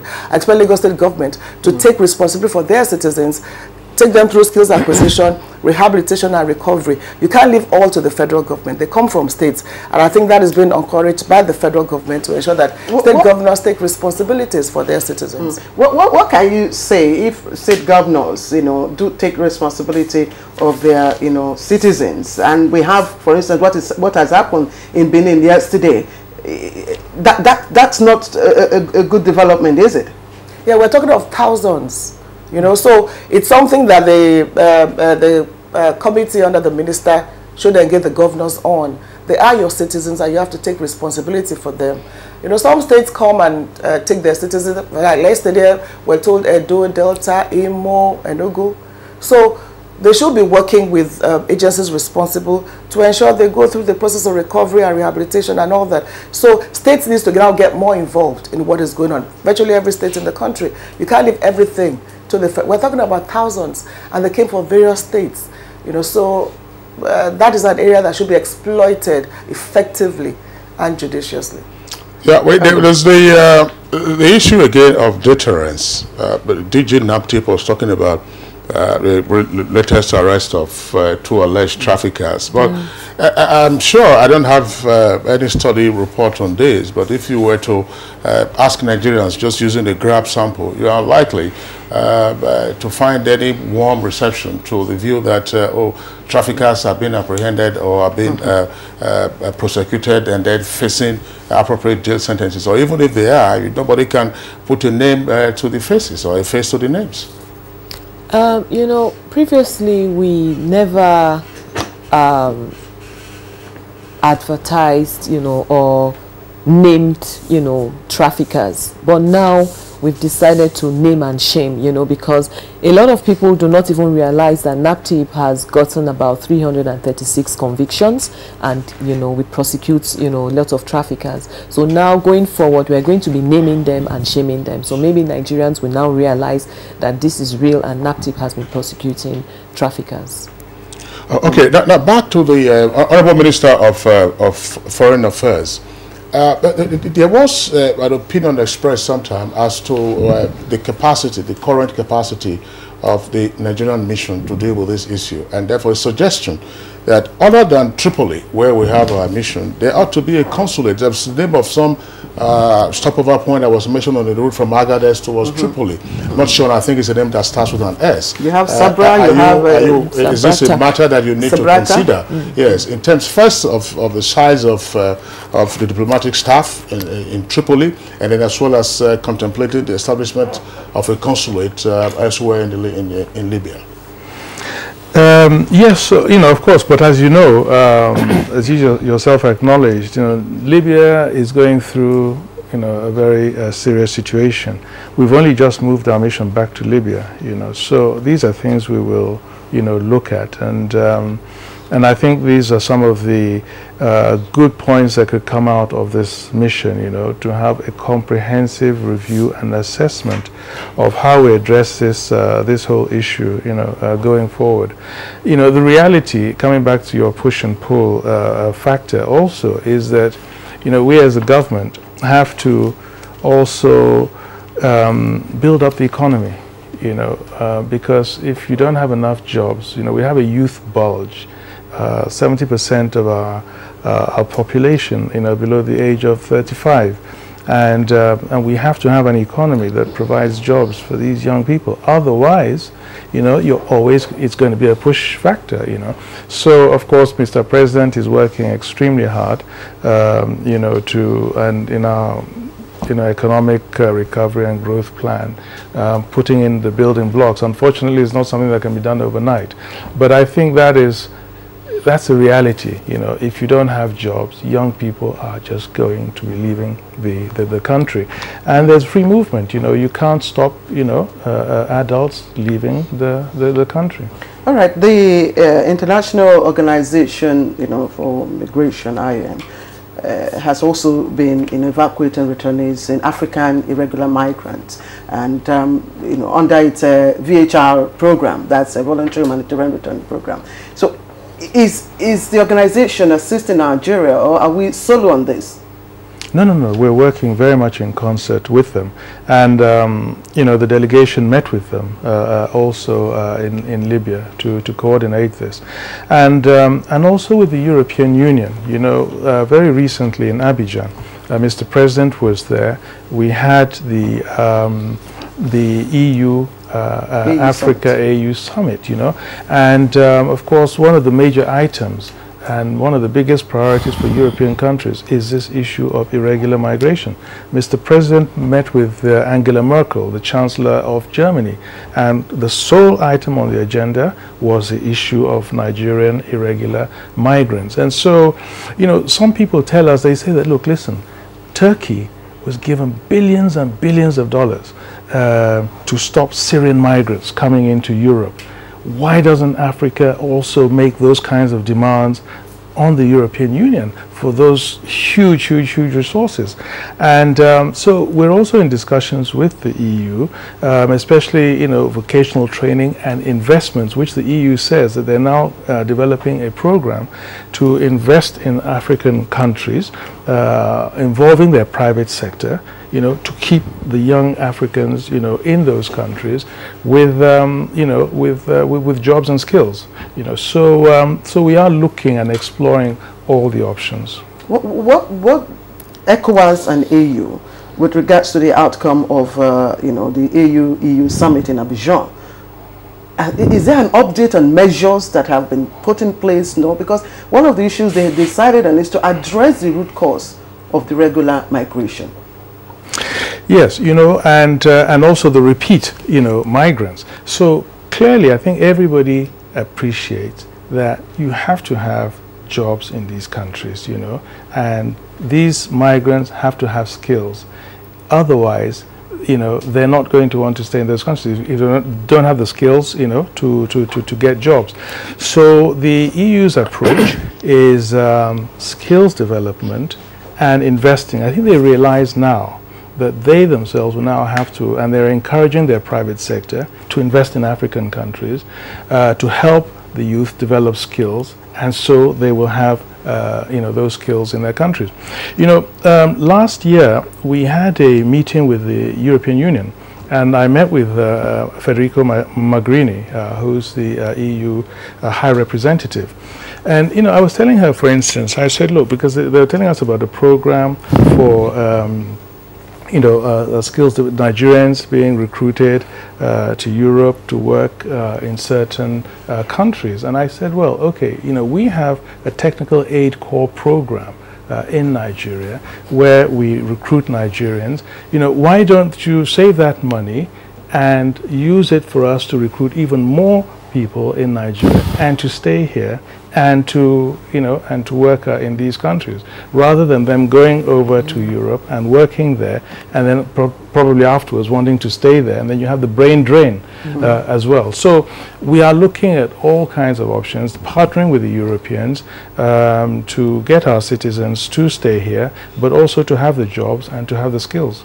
All right, Honorable Minister, thank you very much. In addition to the points you just articulated, in order to decelerate the push factor for irregular migration with regard to job creation, which is the responsibility of all the national and the sub-national governments, some commentators have also talked about macroeconomic stability, in particular exchange rate management.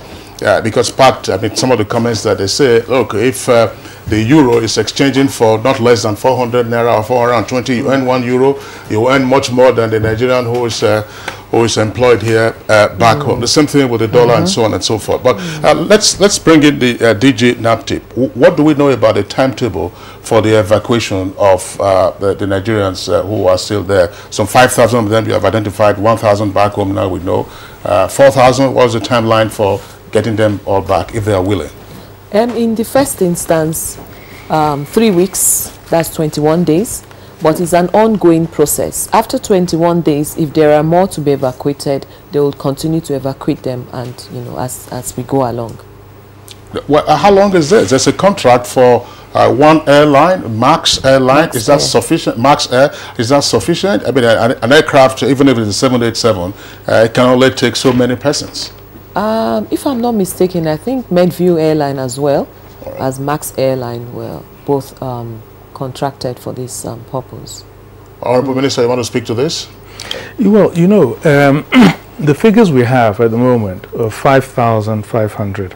Now, this was very problematic because the Libyan government was telling us that they have just a little over 1,000 Nigerians there. So there's a clear discrepancy, you know, and you know, we have to go on the facts and the figures that we have.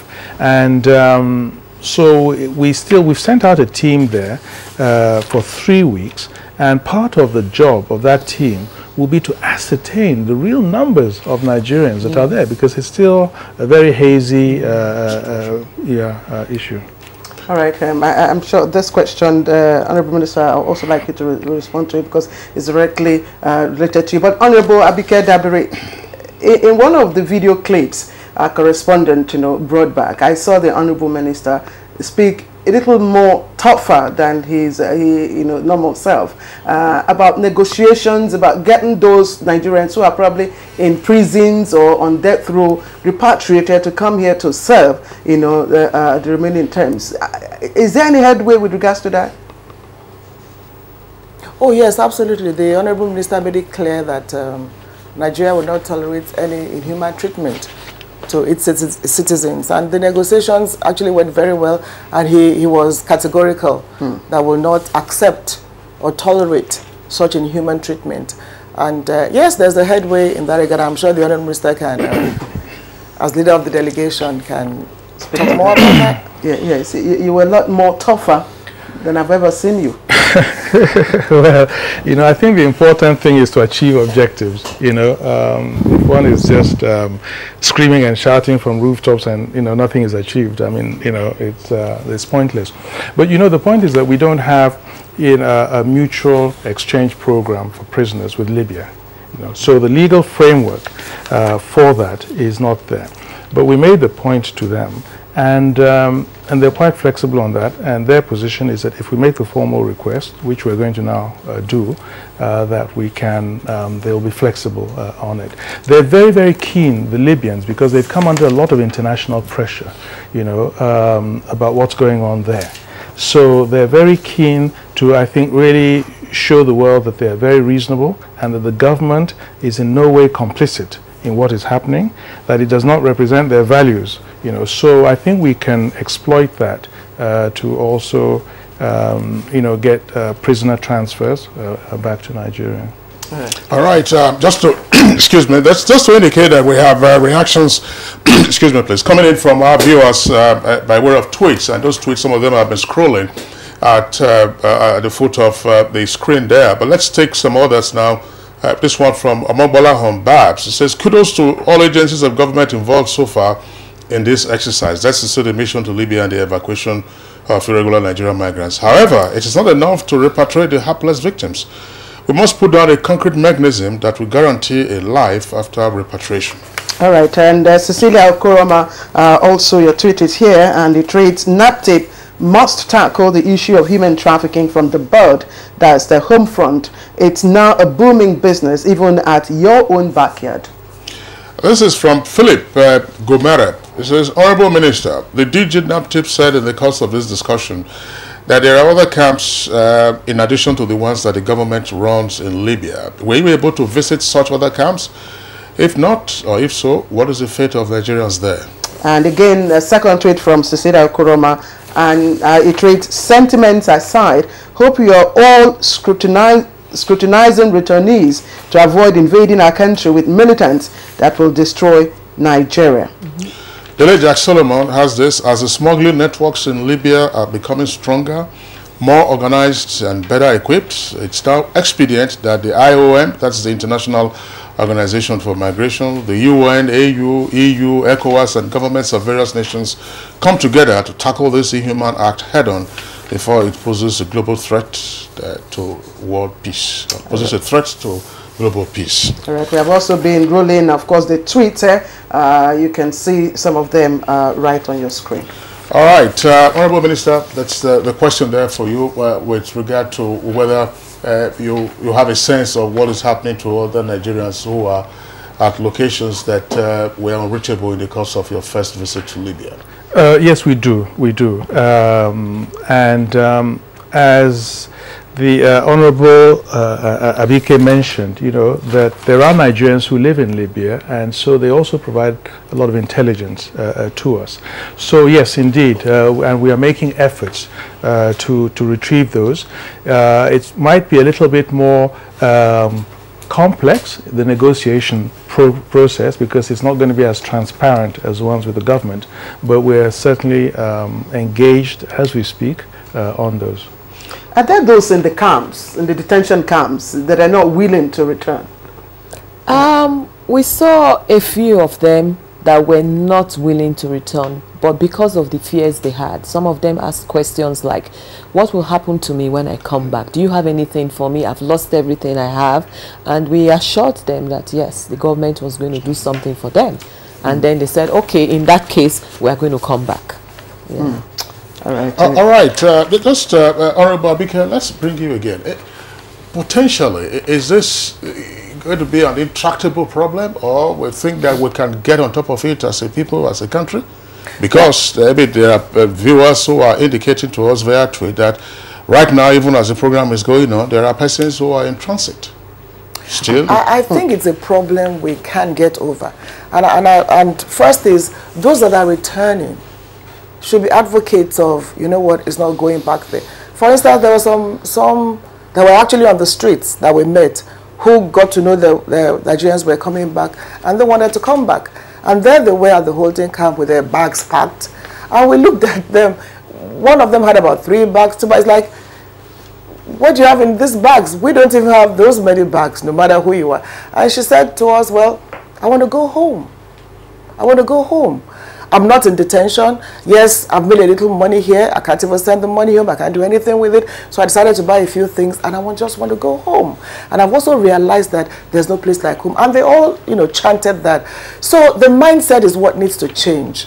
You know, if we were surviving that way before, it's a bit more difficult. And now for the first time, the federal government of Nigeria has taken the bull by the horns. This has never happened before. Yes, there have been a series of evacuations, I think once, but this is the first time the president is sending such a high-powered delegation. And Libya recognized and appreciated that, and they kept telling the delegation, you know, as the minister was talking to them, that, you know what, you have a president that is respected all over the world and will do anything to support you and ensure that we put an end to this. So I believe that it's a problem that can be solved. And with the world attention paid to this problem, it's not a challenge to everybody. I was watching a program on one station, a foreign station, a few days ago. Migrants in France, in Paris, are sleeping on the streets. The president promised accommodation. He can't give it to them. You know, so even the world is getting tougher. The best place to be is your country, your home. Yes, there are challenges. Yes, there are issues to go through. Yes, we're going through a difficult time, but that difficult time will not last. So we need to talk to one another, encourage one another, and government must perform its responsibility, which this administration is doing, tackling corruption, tackling insecurity, and working on the economy.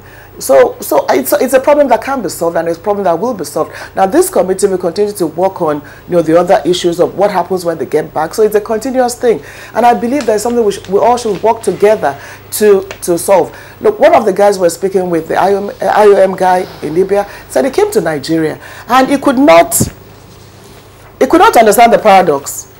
He was in Nigeria, he went to villages, he went to cities, he went to the interior, you know, the hinterland, and he really could not understand when they talked to them why they're living with the country that he saw.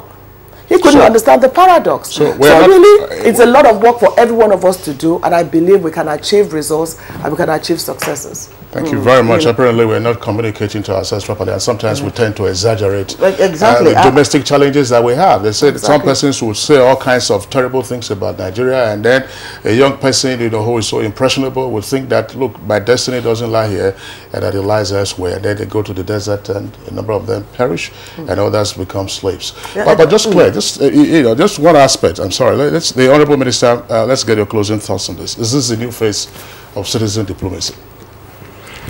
I think it's an extension. As we said, you know, it's nothing new. You know, we've been going through this for a long period of time. But I think that the political buy-in, and especially the leadership of Mr. President, is probably what is decisive going forward now. You know, that we have that leadership at the top, and I think that you know, all our aspirations in respect of citizens diplomacy can be much more effectively realized with that. Yes. You have a timeline for ending this mission? Hopefully, the sooner the better. We would like to think that, you know, in 3 weeks' time, that all the, you know, migrants will be back. And so the time frame we have, the initial time frame, as I said, is 3 weeks from now. All right, Honorable Minister of Foreign Affairs, Jeffrey Onyama, we'd like to appreciate you for coming to share this with us. Thank you very much for having me. We also like to appreciate Honorable Abike Dabirewa, Senior Special Assistant to the President on Diaspora Matters. Thank you very much, ma'am, for joining us. Thank you. And finally, Director General of NAPTIP, Julie Oka Donley. Many thanks to you for joining us. Thank you for having me. All right, that's it on this segment of our program. We'll take a short break. We'll be right back.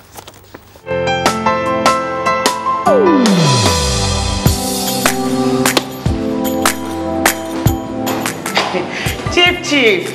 Good morning, sir. You are here already? No, now my spirit day, my body day for house. What kind of question is that? Were you not the one that fixed this meeting for 8 a.m.? You are now coming by 10 a.m. and start asking me jab questions. But Chief, now, I'm sorry.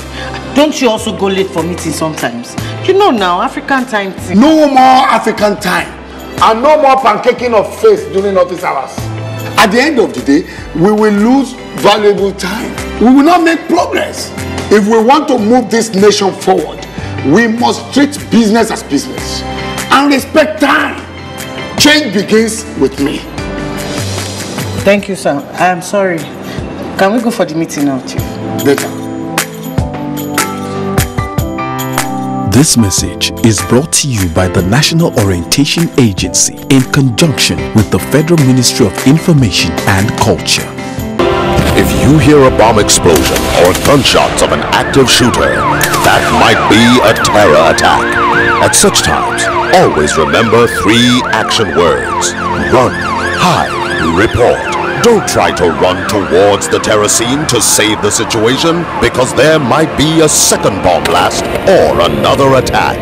Run far away and take cover. Make sure you are safe first. Yes, it is in our nature to sympathize over the hurt, but remember, only trained personnel can help in such situations. When in a secured environment, promptly call relevant authorities and help will come. For anonymous reporting, call 09630-3250-5 or 0813-2222-106. If you see something, say something. Nigeria, unite against terrorism.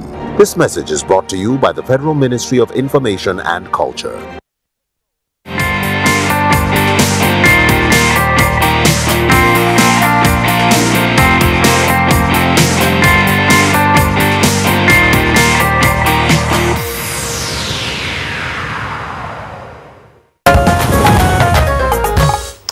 All right, welcome back. You're watching Good Morning Nigeria, and as you must have heard in the news, just yesterday, the Independent National Electoral Commission, INEC, released the timetable for political activities ahead of the 2019 general elections. Now, according to that timetable, political campaigns for presidential and National Assembly elections will commence on the 18th of October 2018, that's this year, while campaigns for governorship and state houses of assembly elections are to kick off on the 1st of December 2018. We have more from our correspondent, Ifeanyi Okafor.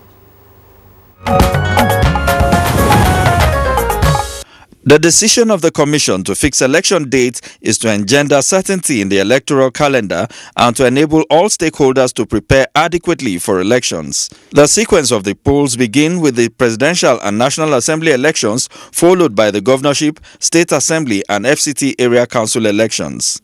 The Commission fixed Saturday, 16th February 2019 as the date for Presidential and National Assembly elections, while governorship and state assembly elections will hold on 2nd March 2019.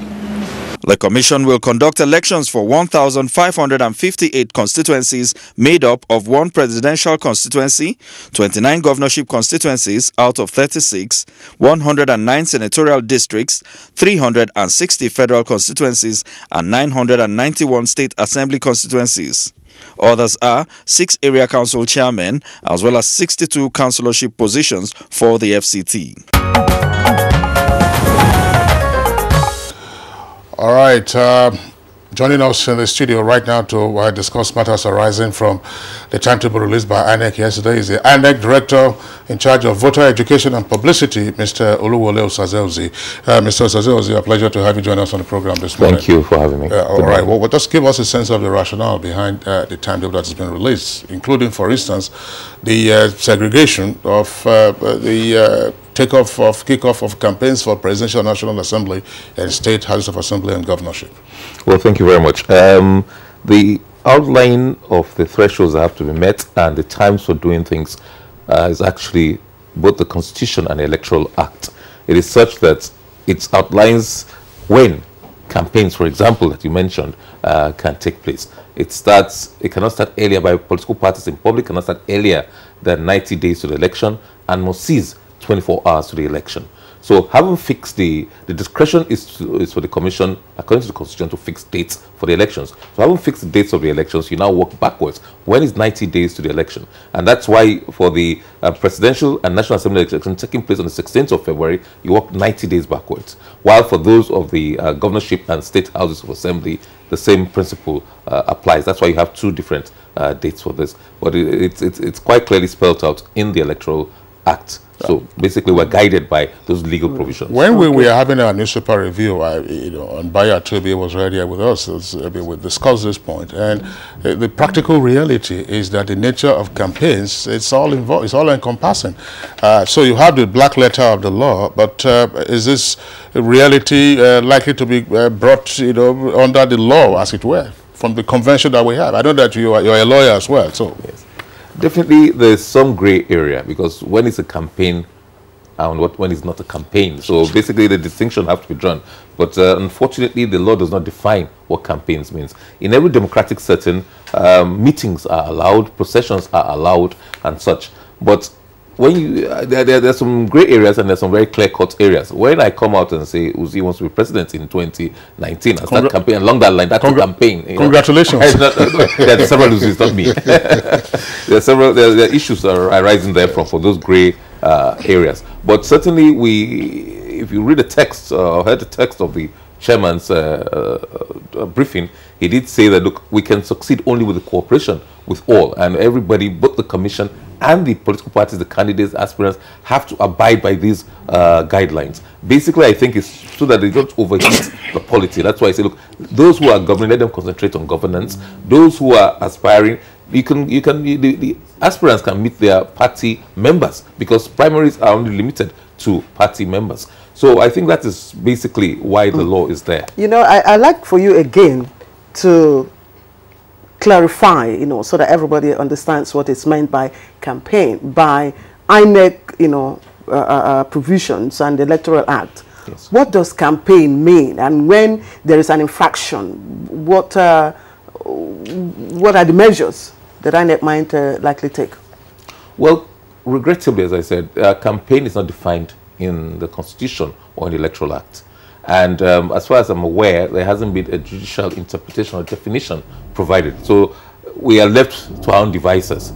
And our approach is to consult with our stakeholders.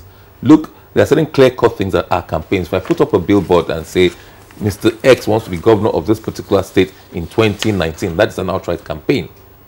But as I said, it doesn't prevent people from having meetings. It doesn't prevent processions that are duly when you go in accordance with the laws. We've seen such board posters all over across the country. Yes, we have. Those are aspirants who are probably aspiring to be. I'm not too sure. I've not seen any for 2019 anyway. But in the past, we've seen billboards and posters earlier than the scheduled time. But when you approach the parties, they say, well, we are not the ones doing that. Our aspirants, okay, rein your aspirants in. Make sure they act in accordance with the rules and the guidelines provided by the law. For infractions of the law, where punishment is prescribed and prosecution is to be undertaken, it will be undertaken by the commission after due investigation in accordance with due process of law. When now is the official commencement of campaigns? Is it October or November? Campaigns by political parties in public, and those are the words, exact words of the statute, in public, starts 90 days to the election. So 90 days to the presidential election is, I think, is the 18th of November? October, November, December, January. Yes, November. All right. But one point I would like you to speak to. Yes, you will say, look, we have a copy of the Constitution 1999 that's amended 3 alterations. And then, which electoral act are you working on? Because at the same point, the National Assembly is proceeding with amendment to aspects of the Constitution. You also have proposals to amend the Electoral Act that we used in the 2015 election. Yes. Now, suppose there is a game change with regard to the provisions in the law. What will happen? Well, you work with the law as it exists. I cannot work with projection, what the law is, or the proposals that are just like proposals. So what the law, the time to release yesterday is in accordance with the Electoral Act 2010 as amended and the 1999 Constitution as amended. The Senate has passed its own version of the Electoral Act, but it still is yet to be passed by the House of Representatives. And until both houses pass the things and resolve whatever differences there are, and the president assents to it, it doesn't become law. So we must work with what is. If there's a change in the law tomorrow, then we will amend. If it affects this timetable and schedule of activities, then we will amend accordingly to bring it in line with the law. Okay, Mr. Jose, I know you will agree with me because you were on this program even during the campaign process, the last period. There was we heard a lot of hate speeches, vulgar, foul languages and all that. How does INEC hope to perform its gatekeeping role this time around? That is a major task, and it's something we've been looking into. But it's not just INEC. I think there are other ministries and extra-ministerial departments and agencies that also have responsibility here. For example, the Nigerian Broadcasting Commission for the broadcast media. And working with such regulatory bodies, working with professional associations and bodies like the NPAN with Bonn and such organizations, we say, look, if you don't give them platform, the platforms is the oxygen for this. If you don't give them platforms, then it will not appeal to the mass media. And then we know we can deal more with the parties and the candidates or aspirants or supporters, quote unquote, who are involved in some of these hate speeches. Yes, well, it's a great concern. I'm wondering, Mr. Ozi, as of the last count, we had some 67 registered political parties. You were with us on the program when we discussed the Anambra governorship election. There were 37 candidates, and there are also proposals, there are also reports that INEC will register many more political parties. In the event that all the parties decide to field a candidate, say, for the presidential election, we're going to have, a roll of ballot paper, and how do you intend to manage this? 67 already. I mean, some observers are saying that's a crowd. Let me correct that. I believe there are 68 actually. Oh, 68. Oh, you have yes, because 21 parties were duly registered. We presented with their certificates in about an hour's time, 10 o'clock this morning. Oh, that's 21. But there's one that also went to court to get order INEC. The court order that INEC should register that party.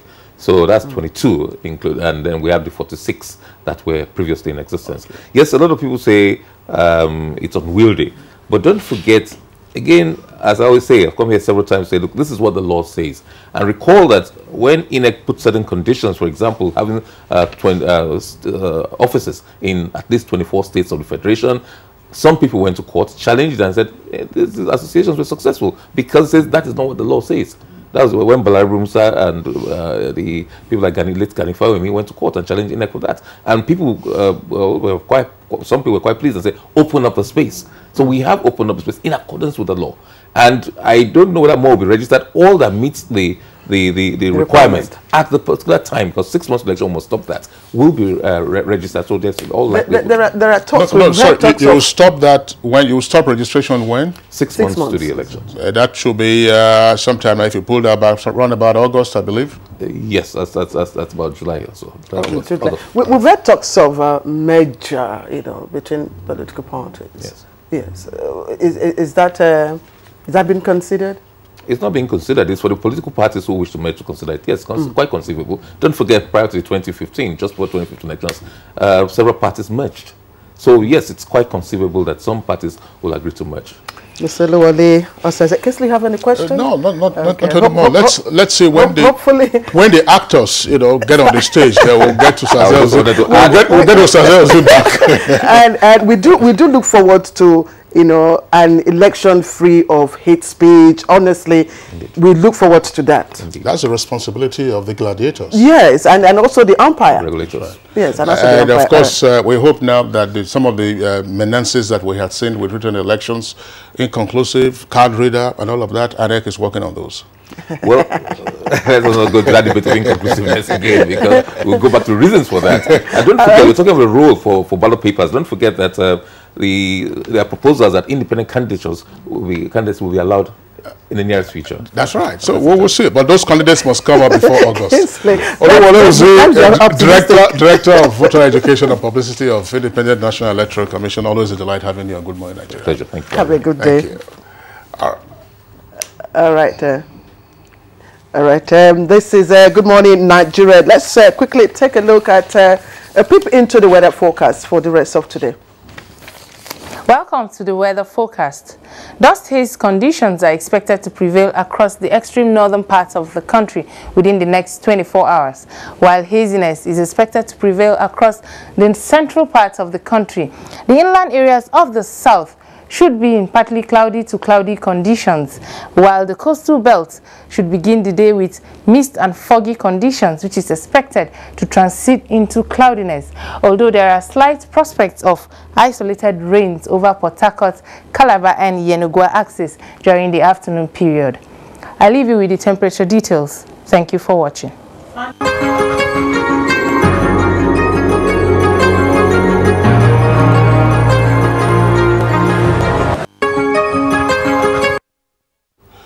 All right, we'd like to thank the Met Office there for the weather report. And that, of course, brings to a close today's edition of Good Morning Nigeria. We appreciate your tuning in. We'll see you again tomorrow, same time at 7 o'clock in the morning. My name is Kingsley Osadolo.